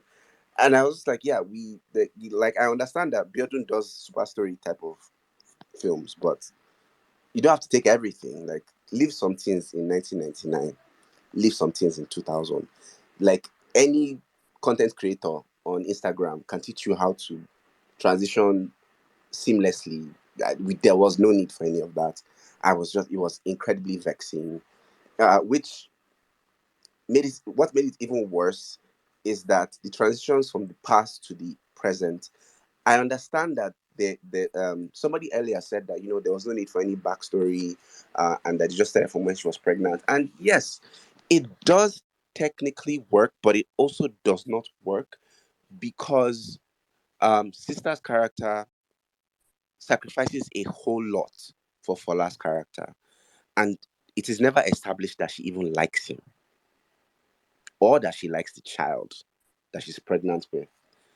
We don't actually ever get the sense that she likes Fola or the first baby or the second baby, that she would sacrifice herself and do all these things to ensure that everybody's settled and living well. It just seems like something that she's doing because she's upright and there's somebody that wants to buy Indomie, so she sold Indomie to them. There's no plans. There are no, like, because even if you're going to do stuff like that, there needs to be plans. There needs to be stuff that because they say she sacrifices secondary school, as at the point where the movie starts. I think she's like 16 or 17, which, unless if they had given us backstory and said maybe she was in GS1 or GS2 when she dropped out of school, that would explain her terrible English. But there's no explanation for why her English is bad, especially if she lived in a university for almost 2 years and she was selling food to university students for almost 2 years. Even if you are, and she's a young, and Ade herself was technically a young, very attractive woman. There's no way that somebody would have not said, what, let me teach you when you finish buying Indomie. If your boyfriend doesn't care about you, come, I will teach you small algebra. I'll teach you this, I'll teach you that. Like, unless she had been incredibly, if they had proven to us that, she's incredibly in love with and devoted to Fola's character, then her faithfulness, her fidelity, all of those things would have made sense. But none of those things make sense because there is no backstory. There's nothing we have no reason to believe that she cares about any of these people, that she's doing any of these things for any of these people until much, much later. So there's that. That was really annoying to me. I feel like the film would have worked much better if they had just done the past and transitioned to the present. There were also a lot of unnecessary scenes. The whole scene where they did the whole drama for 10 minutes about how, oh, madam, come, I want you to come out, open the door, open the door. I was just like, girl, there's no need for all of this. Like, move on. There's things actually that need to happen. There's none of this. So when 4 or 5 scenes later, they come and they accuse Sister of stealing something. Every single person in the cinema, I'm sure every person with a pulse that watched that scene knew that there was no way Sister stole anything. So it's just like, okay, what is the point of this thing? Because you embarrass Sister. Sister does all this drama. She cries. She waiting, but nobody gets punished. Nothing happens. Sister kind of just says, "Oh, you know what? Don't send me to that woman's place ever again." I'm like, who is she? Why was all of this necessary? Why should we care? There were a million and other ways. Miss Auntie J constantly is talking about how Sister is honest and Jesus Christ. So can you hear me? Okay. Yes. Yeah. So Sister was Auntie J was saying all these things. The children were saying all these things. There were so many people that were vouching for her integrity before that whole 3 or 4 scenes that they wasted almost 15 minutes on. Unnecessary. That could have all been cut out. Then to now make matters worse, the inciting incident is a Deus Ex, where literally they literally just forced for last path and Sister's path to cross so that we can have the conflict in the whole film. Because I don't understand why, of all the 1 million houses that Sister washes and cleans, somehow Sister now decides to do catering for the house, even though Sister has constantly told us that she's comfortable, and she always constantly tells her children that they should never come and work with her doing anything. But conveniently, the one time that Sister agrees to allow the children come. Sorry, I have to go. I'll call you back. Sorry, I'll message back or something. I have to go real quick. Sorry. Oh, This is what okay. happens when you have busy superstars. Just Okay. I did promise pissed off pissed off cat mom. We are currently doing the bad, but you weren't here for the good, so feel free to combine both what you liked and what you did not like about Sister. Pissed off cat mom, are you there? If not, Timmy, do you want to say some of the things you didn't like? Well, the things I didn't like about Sister, I'm not going to say like there are a lot, but while I did enjoy the story, I did feel like as if the film. Okay, how do I say this? So technically, for most parts of the film, we are being showed the relationship between Sister and her client and her children. The main part of the film comes in like the last 40, 30 minutes. So I kind of wish like they expanded on that part of the film a bit more. Another thing I didn't like about the film was that, yeah, everybody has talked about the technical issues, this or that. Some of the night shots looked very poorly lit. The music was not, it was not doing all of that for me. What else did I not like? I did not like the way they used the flashbacks in the film. I don't like the way they use the flashbacks in the film because, so first of all, they showed us the scene where she tells Fola about how she's pregnant, and then the next scene is her cleaning. So I'm kind of like, if you wanted to do like a back and forth between the past and the present, wouldn't it have made more sense, or wouldn't it have been better if what was happening in the flashback was kind of related to what was happening in the present? And also the transitions between like the flashbacks and the present, it was, yeah, it was not given. Yeah, that's pretty much all. The other things I wanted to say are pushback, so I think I'm just going to wait till that.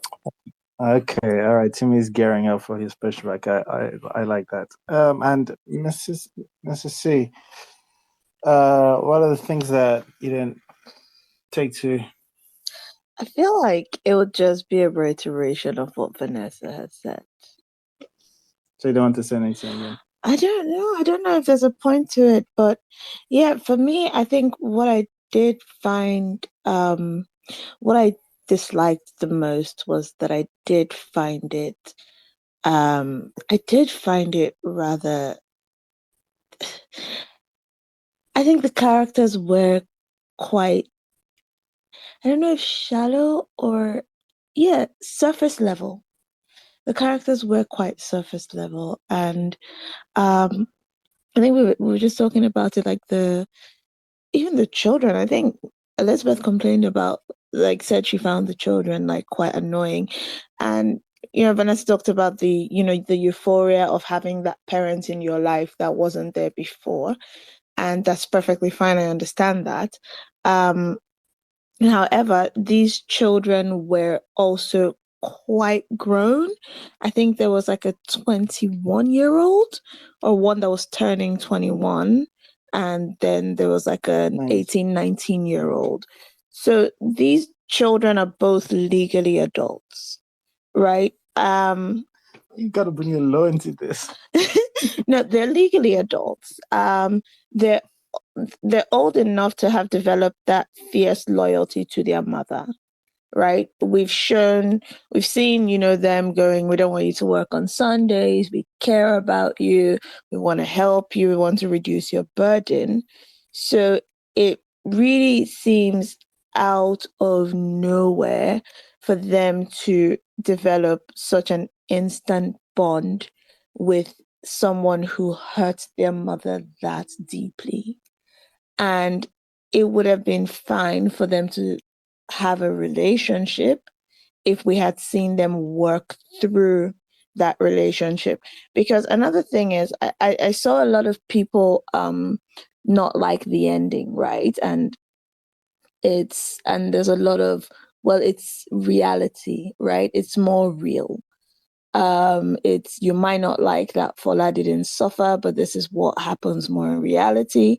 And if we're trying to stick to that kind of, oh, it's not pretty, but it's real, then there is a process to building that relationship between adult children who have watched their mothers suffer because of the recklessness of their father and the returning father. There is a process to building that relationship that is not pretty, but is real. And that was not shown, not addressed, not pointed at, glossed over. And instantly, these children who should have this fierce loyalty to their mother, it's not like they hate her, and they're not 9 years old, right? They're not tiny little children, are just not caring, right? Like just being quite callous. And it just seems like there were so many steps missed, right? There were so many steps missed. There was not much put into developing that, and that was disappointing. um Vanessa mentioned was it Vanessa or Mo that mentioned the wife being cookie cutter, not being a cliff note, right? It's like, yeah, it's nice that she did look out for another woman, but really her relationship was a lie. Her husband was a lie. He's a horrible, awful human being. And we don't see an arc. We don't see him move from selfish Fola who chose himself without looking back, leaving behind a pregnant teen. We don't see that move to what now makes this person so desirous of a relationship with children that were essentially dead to him 2 weeks ago. It's just here to there. How? Why? What's the root? What's the instigating incident? If we had him come looking for them, right? If Sista had confronted him, right? Sista saw him and was going to pretend he didn't exist because he was dead, right? To her, he was dead, and she recognized him, and she was going to move on like that. What is this trigger? What is instigating this? Who is this person? Who is this Fola that is desperate for a relationship with his children that he walked away from with no remorse, no regard, and no looking back?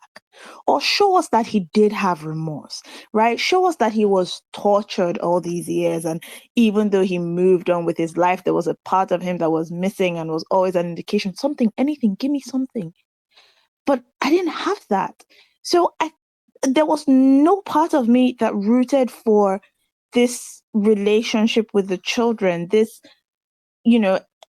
anything to be sorted out.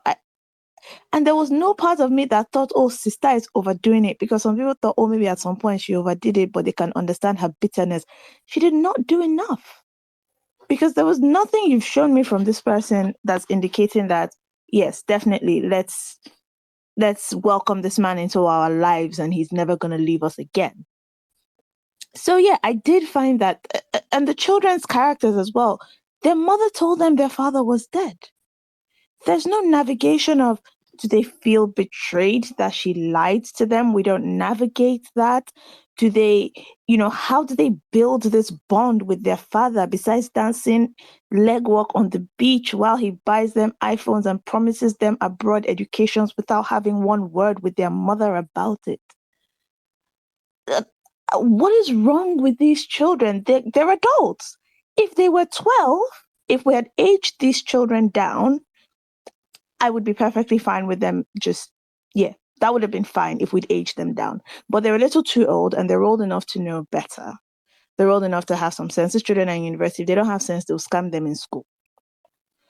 So yeah, I feel like fundamentally for me, the characters were my problem. The lack of, and because it's a story that really, triggered some people, touched some people, I did get heated, right? Regardless of how shallow I feel the exploration of the characters were, it sparked so much still conversation, and I feel like there's so much more that could have been done with these characters, and not having that was quite a disappointment for me.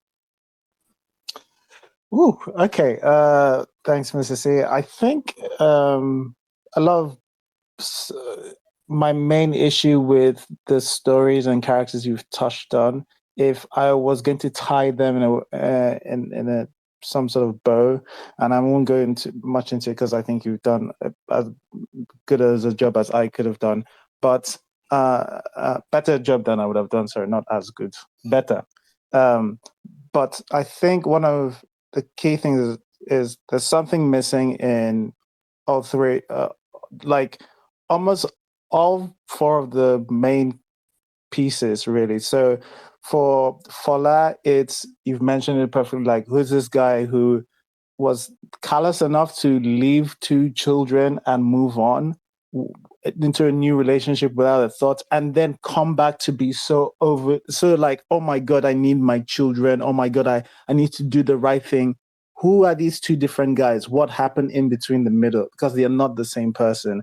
And if for the children, like Mrs. C said as well, it's people who are really loyal to their mother, and all of a sudden this guy comes on and it's, hey, come on. I mean, just because he abandoned you with us. I mean, like, when they hear the full story, like, it doesn't, this doesn't seem like the same children that you've shown us that are like trying to alleviate some of her workload. And then from Sista's perspective, for me, and this was a kind of a key one, is the when he comes into their life, she's like, no, he's dead, he doesn't exist, blah blah blah. And then all of a sudden he's like, I just want to be in your life. And she was like, yeah, you're their father, me, I'm not your wife, whatever you want. I'm like, whoa, that's not the Sista you've sold us. The Sista you've sold us is like, no, you are not coming away, you're not coming anywhere close to these children, you're dead. Well, what? All of a sudden, and like, Honestly, it was literally the scene before. She was like, "No, like this guy can't be anywhere near my kids. Like he's dead to us and all of that." And then the next one, it was like she was like, "Oh, yeah, whatever." Anyway, but like these characters just when it comes to doing the difficult things, they don't flow. All right. As that said, let me mention some of the technical stuff. I think someone mentioned Orange and Teal. God bless you, because I was going to go into it. Fog. All right. So the fog is a thing that I thought when I was watching it, especially ever since Mildred pointed it out, I can't unsee fog, unnecessary use of fog, especially indoors. But when I was watching it, they were using it so much for the past scene where it was when it was young Fola and Sista in their room, that it felt like almost a tell of, hey, you're in the past. And I was like, oh, maybe, okay, it's just a little thing that differentiates it from the present. And then as I was thinking this, we flashed to the present during a party, and the party is filled with fog. And I'm like, okay, all right, I don't know what we're doing here with this fog. All right, one of my biggest complaints about the film is the soundtrack, the scoring, not the original music, the scoring. I think Elizabeth was saying she didn't know why something. I don't know whether she's talking about the original music or the score in general, but the score is so annoying. Oh my God. It is relentless from the beginning before anything has happened. It is begging you to realize that you're in a sappy, sorry movie. Oh no, that nothing has happened. It was like the music, it's just, it doesn't have the maturity to just take its foot off the gas. It's like if you're on 100 like it clearly worked for some people, I do have to say. But for me, it's just like if you're going to be 100 from the beginning to the end, it stops feeling like 100. When you try to elevate stuff with the music, it doesn't work. And then there were some times where we transition from the past to the present, and the music is just flowing it's the same music from the beginning. The score is just flowing from present to past, like nothing just happened. It's just like, why would you edit it that way? That is it's kind of crazy. The basicness, I was like, it felt like they found some of these things on YouTube, but I can understand sometimes, I want to say I understand sometimes because cheap, but I think there are better places to find scores than it felt like things you would pick on like YouTube, the first page of YouTube, if you typed sad music. Sometimes it's conflicting with the tone. There was a time where I think I put in here where Chimezie, young Fola is saying, they touch you small, you carry belle, right? Mm. It's a funny line. The music is still sappy and, oh, isn't this so sad? Isn't this so sad? I'm like, what is this? Honestly, I know a lot of people like this film, but the filmmaking in this is awful. It's very bad. And it's not to say anything about how you feel, but the filmmaking in this is not good. It's not good. And it's one thing I prefer Biodun Stephen's movies to get better at, because I think there's no need for it.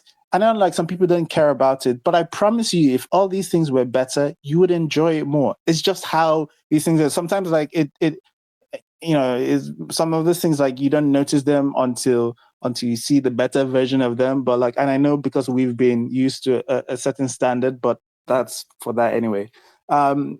Elizabeth talked about some of the exposition. It's like it makes this feel like the ultimate room and parlor. This thing she talked about, the talking in prose. I mean, like Hollywood does a version of this. I think in Hollywood is, as you already know, and then they go to do some exposition. I don't like it in Hollywood. In this one is, you know that I am okay. If she knows, you don't got to tell us, right? I'm not saying that there's no need to communicate that information to us. You just need to find a slightly better way of relating the exposition. But there's so much exposition in this.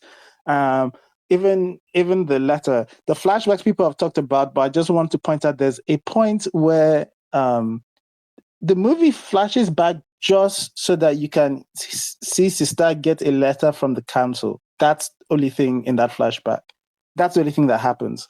And it's just part of the how isn't that terrible how Sista is getting it? Look how bad Sista is getting it. Poor Sista, isn't she in trouble? Isn't she just going through it right now? It just didn't seem like a scene that needed to be there.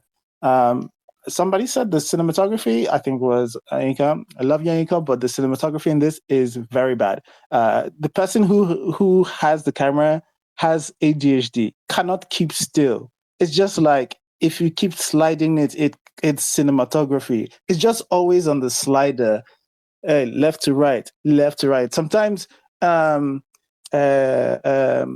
is trying to give a powerful, no, Kende is giving a powerful performance. The cinematography is just going up and down, up and it's just like, why are you moving? Why are you, calm down? Just, and it's not like, it's not that like handheld shake of a camera that makes it feel almost natural and documentary. It's on a gimbal or a slider. It's something that is just so smooth. It just feels so unnatural and it doesn't work with what we're being shown. One of my favorite things about this movie and what I thought this movie should have been more of was when the kids come to give, come to show Sista their phones from Demi. I was like, this is a good example of showing. You have shown us we remembered she just she I wish she bought the phone herself, but she got somebody Jemima to buy a phone for her. And gave to kids. Like she's worked, she's supposedly worked for these phones and given, and then all of a sudden, Demi comes out and but I love the simplicity, and then immediately it's ruined by I don't know. I don't know what I can't remember whether she asked for the phone or they give her the phone. I can't remember why, but it's like why they handing the phone over straight away. Anyway, but in that scene, they go on to seem like, oh no, we've touched mommy's nerve, but it doesn't affect anything they do in the next scene. It's just next scene is just it's almost like I thought that scene, oh, okay, we've upset mommy. Mommy isn't quite happy with this or something she's not happy about this. Maybe we should cut this back. They're behaving like 8-year-olds. Again, it would have worked, like Mrs. C said, would have worked if they were 8 or 9 years younger. Yeah, and that's my general gist. I don't want to get into too many things, but I don't think the filmmaking is good in general. I don't like the characters in this. I don't like the score. Is one of the most annoying things I've witnessed whilst watching this. It took me, when I was trying to watch this again, I that was the thing that was very difficult to get through. But yes, anyway, when the pushback territory. Okay, Edwin hasn't finished. Before we get into pushback territory. All right. Edwin, you wanted to do some pushback? You wanted to finish what you are talking.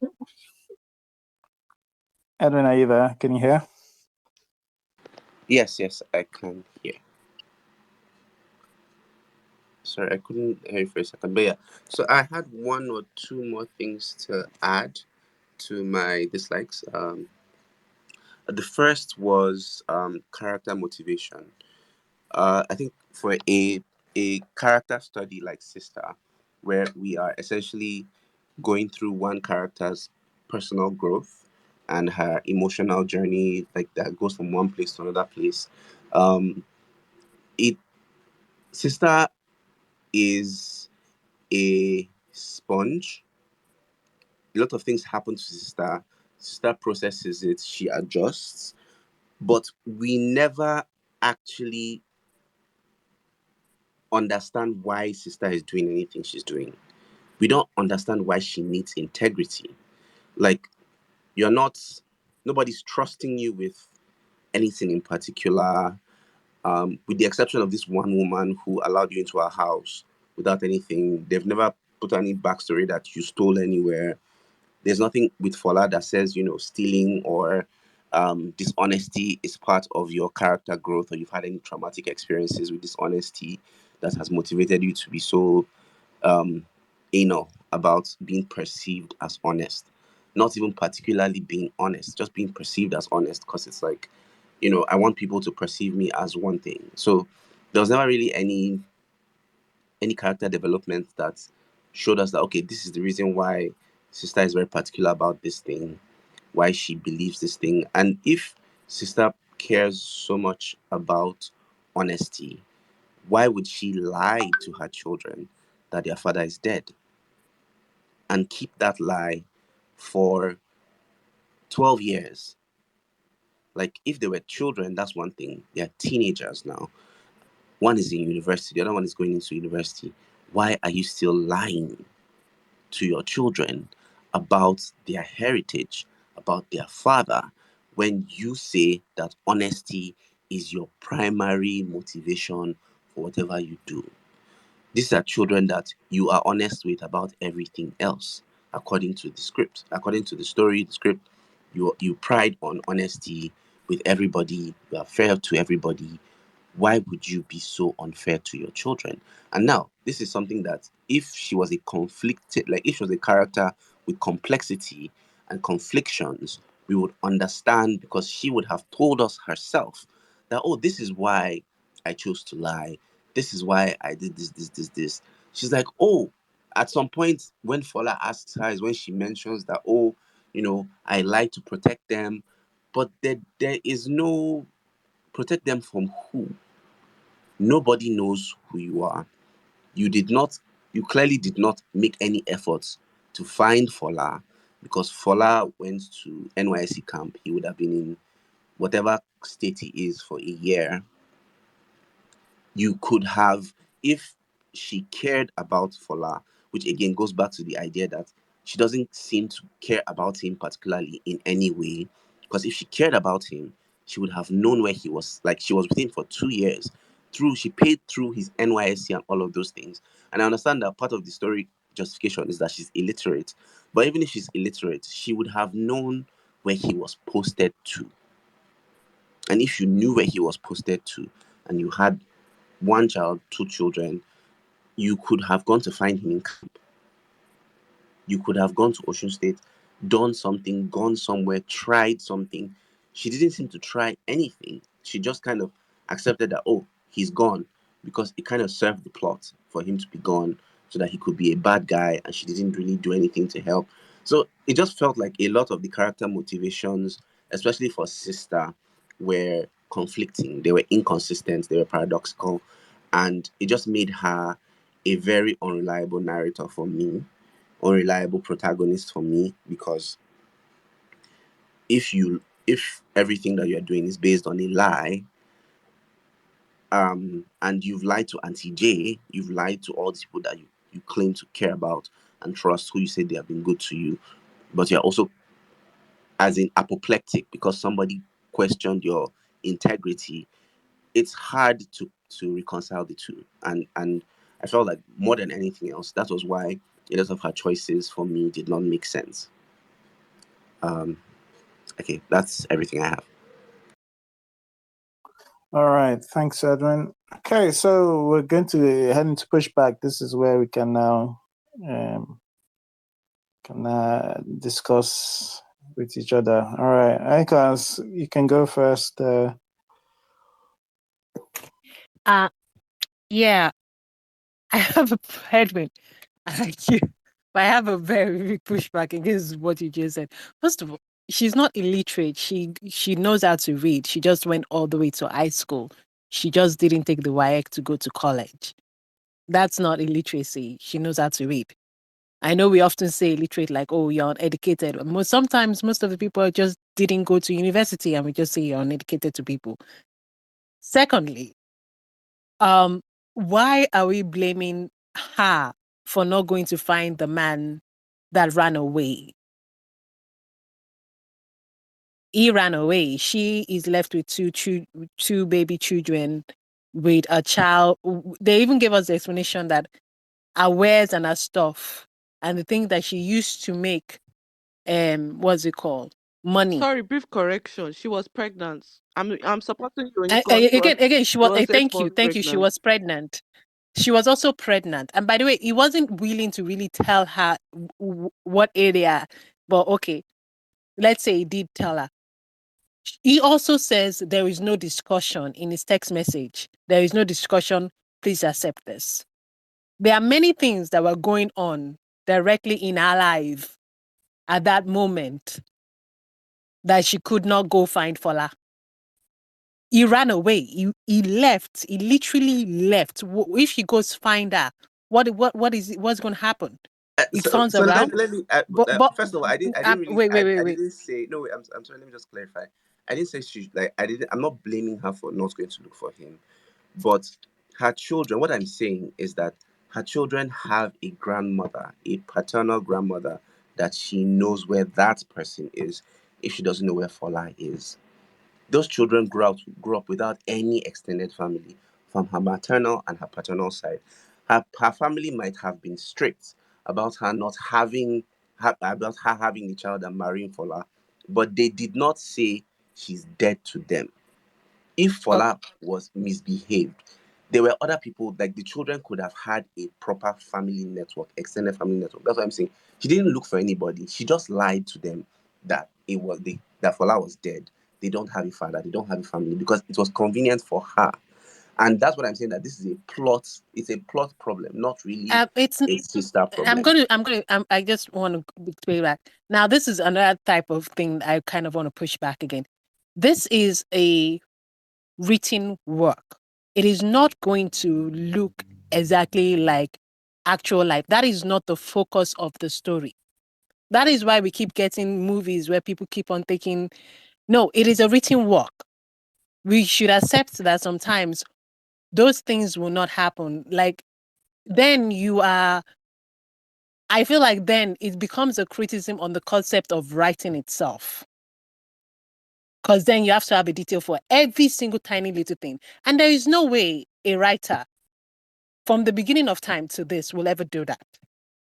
There will always, that is not I don't consider those things to be plot holes for me. Because then you're criticizing all work of writing. All work of writing. All work of writing has that. All work of writing has that. I mean, what's it called? What's it called? Was the boys gang? Wait. Eniola Salami. There's no way. Like, is that what we really think in real life? How you get up from like a gangster to become the president, like that? Even though we think Tinubu is like that, but there were more works and more things because real life is actually more complex than that, and no writer is ever going to capture all the tiny little things. Is that the question you have to ask? Is this the focus of the story? No, it's not the focus of the story. You don't need details about that. You don't need a backstory about that. You don't need to go that far. That is like, in that case, I have no answer for you because I cannot give you an answer because that's not the focus of the story. That's not the focus of the story. I will have to be going more than the bounds of the story. And oftentimes for me, that type of criticism is just like like what you're saying is basically you're challenging the concept of writing. You're just no writing, no something could ever get to that. So that's my pushback on that. I Other criticism, I have no pushback because they point out something really something. So. Okay, sorry to cut you. I was just saying. I think I understand what both of you are saying, and I think you're saying that in the exclusion of whereas this person did not affect you. I think what he's saying is it affected his viewing, and we can't actually drag each other's perspective with them. Everybody's perspective is their that's own. why I But said for me, yeah, that's not That's why I said for me, I'm not challenging. That's why I said for me. That's why I said I understand both of you. Okay, all right. Timmy. I'm not entirely sure if I heard what the previous speaker before Lincoln said.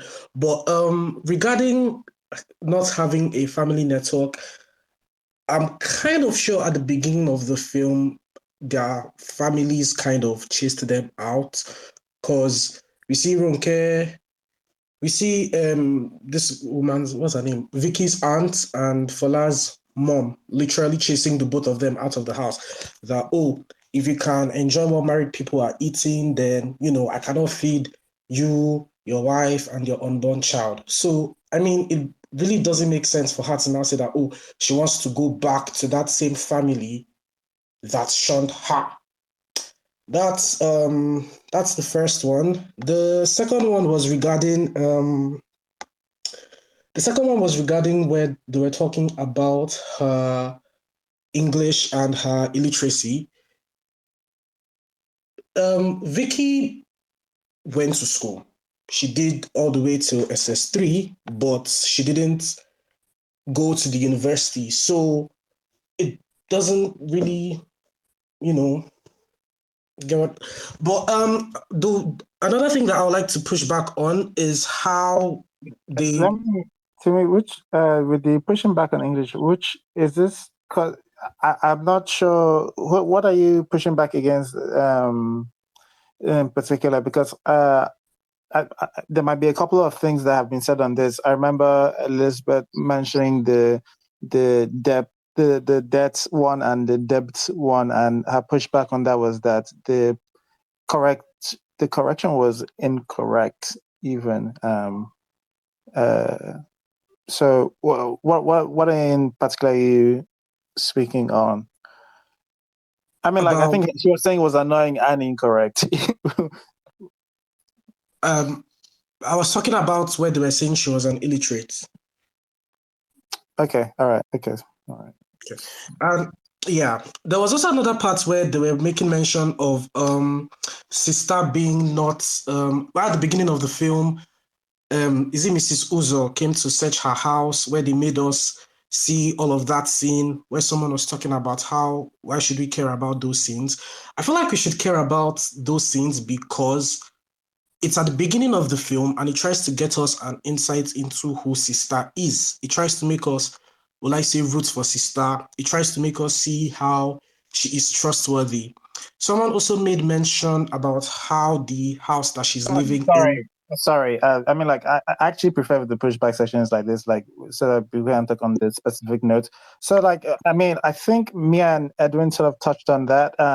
But one of my things was that we didn't have a claim that, hey, no, don't worry, I'll wait for you. Or we need to do inventorying. We need to. All of that was good enough for me to say, yes, this is a trustworthy person. This is a person who is, above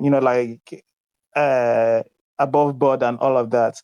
The coming to look for what her jewelry that was lost in her house did not add anything to it. It seemed unnecessary. It didn't add anything. We've already established that she wasn't. She took so much effort to not even put herself in a position where she could be accused of stealing. So what's the point after that to do like the whole 5-minute thing of the point is she said it, this is the stigma of this job. It is to but show the sorry, stigma I that want she to goes buttress Mr. C point, showing us that she's apparently the person with the most integrity in the world had nothing to do with the rest of the direction of this that the story was going in. Because at the end of the day, the rest of this story went into the direction of Fola coming back, meeting the children, all of that. How does her being honest and having so much integrity play with how her relationship with Fola and his abandonment of her and her children? It doesn't correlate. Oh wait, no, hold on, let me finish. Which is why when Elizabeth was speaking about her good, she mentioned it in both her good and her bad, because all it did was make us feel bad for Sister, make us root for her. And nobody is begrudging Biodun Stevens how she chooses to make the audience root for a specific character. But let's be quite honest. Let's be honest with all of us. Let's talk the truth. Let's not lie, let's not steal. It had nothing to do with the actual meat of the story. All it did, all the purpose that it served was to make us root for this character. It had nothing to do with the rest of the story. Yeah, and I'll just add again, if we had just ended with the hey, again, like she waited for the madam to come back. She didn't clean because like she didn't want to. She put in extra effort.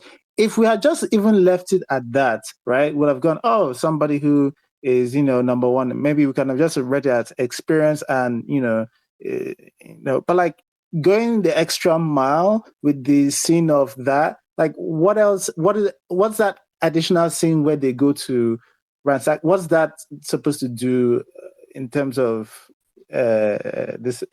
What purpose does that fill other than poor sister being harassed? I get that scene was not nice, but everybody's seeing it as a scene of only to show our integrity.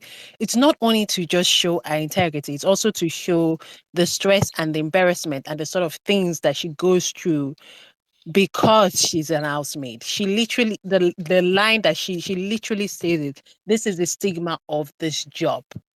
It's not only for integrity reason. Yes, I will give to everybody that yes, the first scene gives us the idea that she has been through people accusing her of stealing. Maybe Biodun Stevens wanted to give a more evocative scene of we seeing the embarrassment that she goes through for this job, and still she's doing it despite her integrity. Our integrity does not even save her from the embarrassment of the job. Our integrity, so it's okay. All right, okay, We see that she's an integrity person, but the embarrassment is the vocation that we have to see, because she says, "Let me call my children," and they didn't even give her that something. They embarrassed her in front of her children. It's not necessarily about the integrity only. Yeah, okay. It's about the stress of the job that she's able to get through this. So I'm just. Sorry, we get it. Yes, okay. It works for. We're trying to move. It made us feel sorry for her. It's demeaning. Yeah. We just. Sorry, immediately, because like we both understand that we're just saying it's unnecessary because it was shown. But you think that it wasn't necessary added to it. Cool. All right. To me, you were still speaking. Oh, yeah, the last thing I wanted to mention was how someone made mention of how her house looked way too good for to be the house of a cleaner. And I kind of feel like the film would like to kind of suggest how that was made possible, because I remember, was it with her conversation with Mrs. J, or was it Auntie J or whatever, where she talked about how she started cleaning. The film has already told us, or has already made mention of how trustworthy she is, how, she has the most integrity. So I feel it only makes sense that she's able to, gather that much money because of how much clients she has. She has gotten over the years because of how they've been able to put their trust in her. Mm-hmm. Yeah. No, I think I can't remember. Maybe it might be a different person you're responding to, but I think I heard Richme say something along the lines of Demis Fola, when he grows up, and his wife, I can't remember this was character's name. Their house didn't even look as nice as Sista's house, I think, is what I remember. Maybe somebody else said that their house looked too nice. But yes, there's a point where in very, very almost blunt, too blunt manner, Auntie J says something along the line of she's living slightly above average. Even oh my god. But yeah, okay, yeah, sure. I'm sure I'm happy. I'm happy some of these lines work for you guys. More, is there any other pushback people wanted to make? Another pushback? I mean, if there are no pushback, and I don't think, all right, I'm just going to read one more comment and then we can go into the summary. Majority of the scenes are very relatable to a lot of us in Nigeria. I think Biodun Stephen was quite intentional about some of the scenes. All right, thanks, Jamie. All right, shall we do our summaries, Vanessa? Okay. Summary. Not the film to go for if you want a cinematic experience. Very much home video feeling. I guess that has to do with budgeting and all of that, and how much money went into that. But I guess if you're looking for a told before, because I don't want to say never been told, because it has been told before, story of abandonment and familial relationships with pretty good acting from Kende Bankole most of the time, then yeah, you would enjoy it. It wasn't a bad watch. Honestly, it wasn't a bad watch. So yeah. All right, thanks, Vanessa. Elizabeth, you want to give us your summary? So I don't think this is one of Biodun's best, but yes, this movie evokes. There are moments there where it tugs at your heartstrings. Storytelling wise, I think it did do a lot of telling rather than showing. So for that really impedes my own viewing experience of it. The actors were good. It is a very Nigerian story, so it's quite relatable. So you might like it, and you wish, if you're quite emotional like me, you might shed a tear here and there. So I'd recommend it, but I don't think it's the best of the best. Thank you. All right, thanks, Elizabeth. And Aika, please give us your summary. After you muted me. I'm joking. My summary is always the same as always. This movies are meant to be watched on a Sunday afternoon or whatever, to forget about your stress. If this movie does it for you, watch it. If it doesn't, you can always change it. Just change it. It's an okay movie. It's emotional. It will make you cry. That's it. All right, thanks, Aika. Timmy, your summary. Timmy, you there? Yeah, I'm here. Sista. I think Sista was I'm not the one to cry when I'm watching movies, but I feel like my eyes were a bit wet when I was watching the film. So I do feel like it is emotionally it's there. The story it's also there, but I just wish that some things were better explored in the film. All right, thank you. And Rotimi, please give us your summary.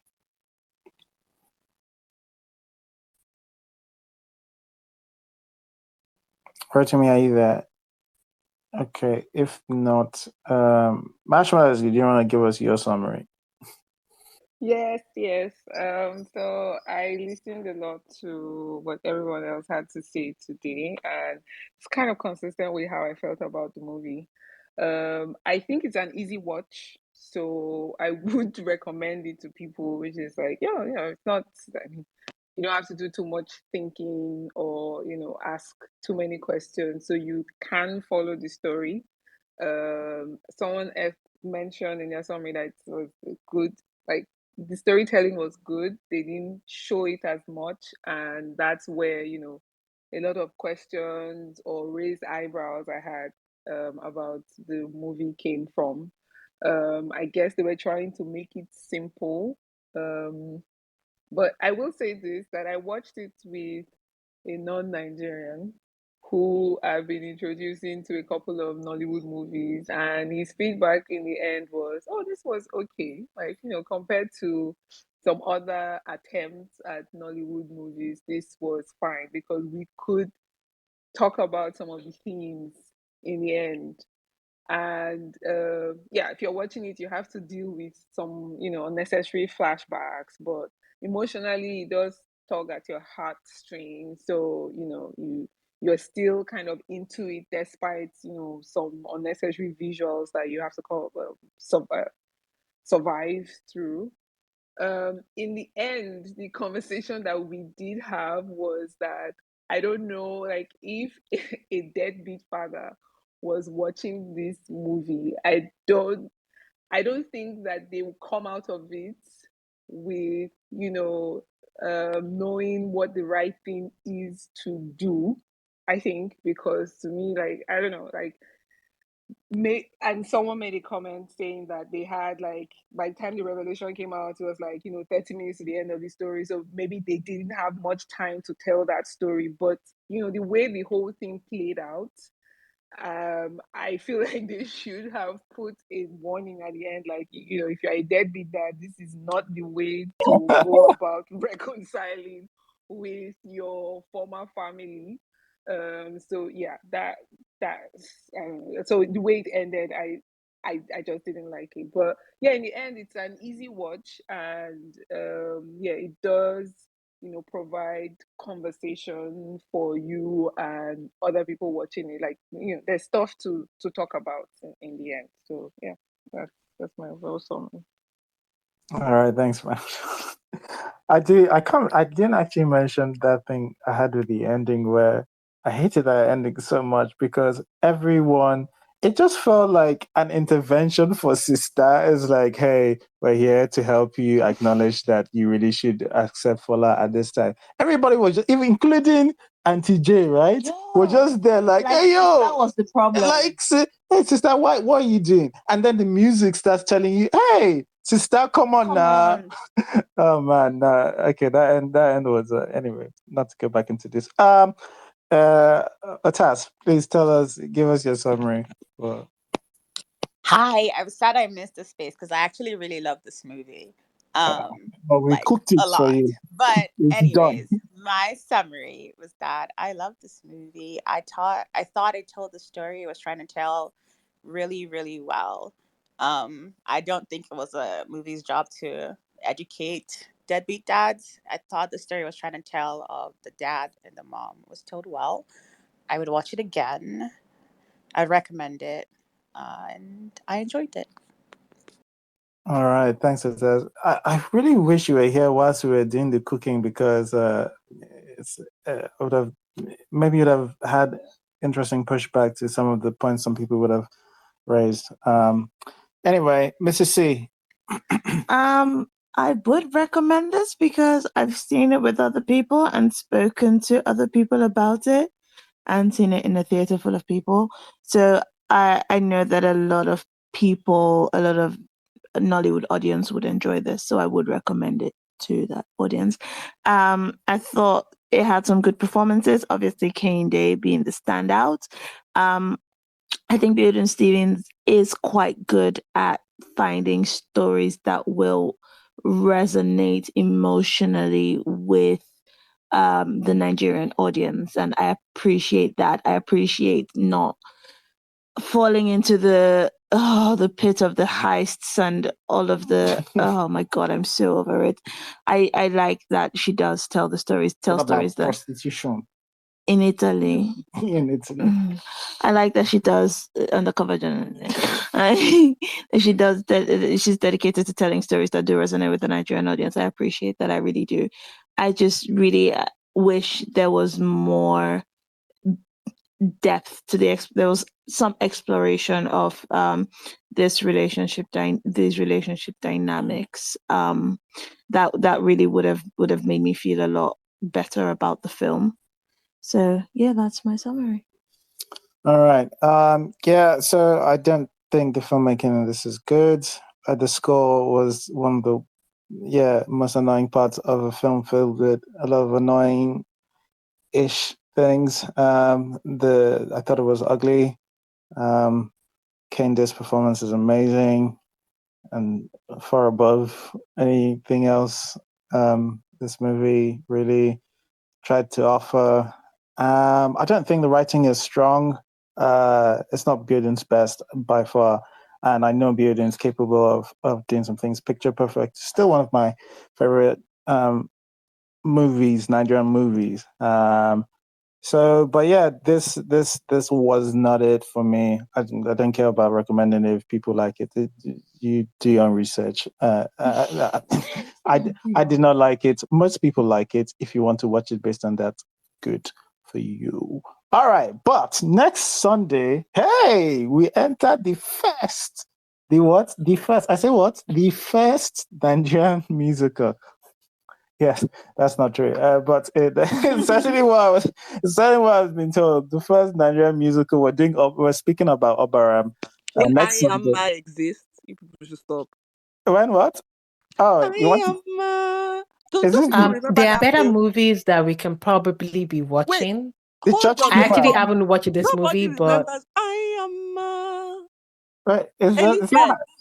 Vanessa, I am trying to campaign for us to watch something that I think might be better. I don't actually have not they've watched this already movie. chosen. You need to listen Born Again Stripper. Excuse me.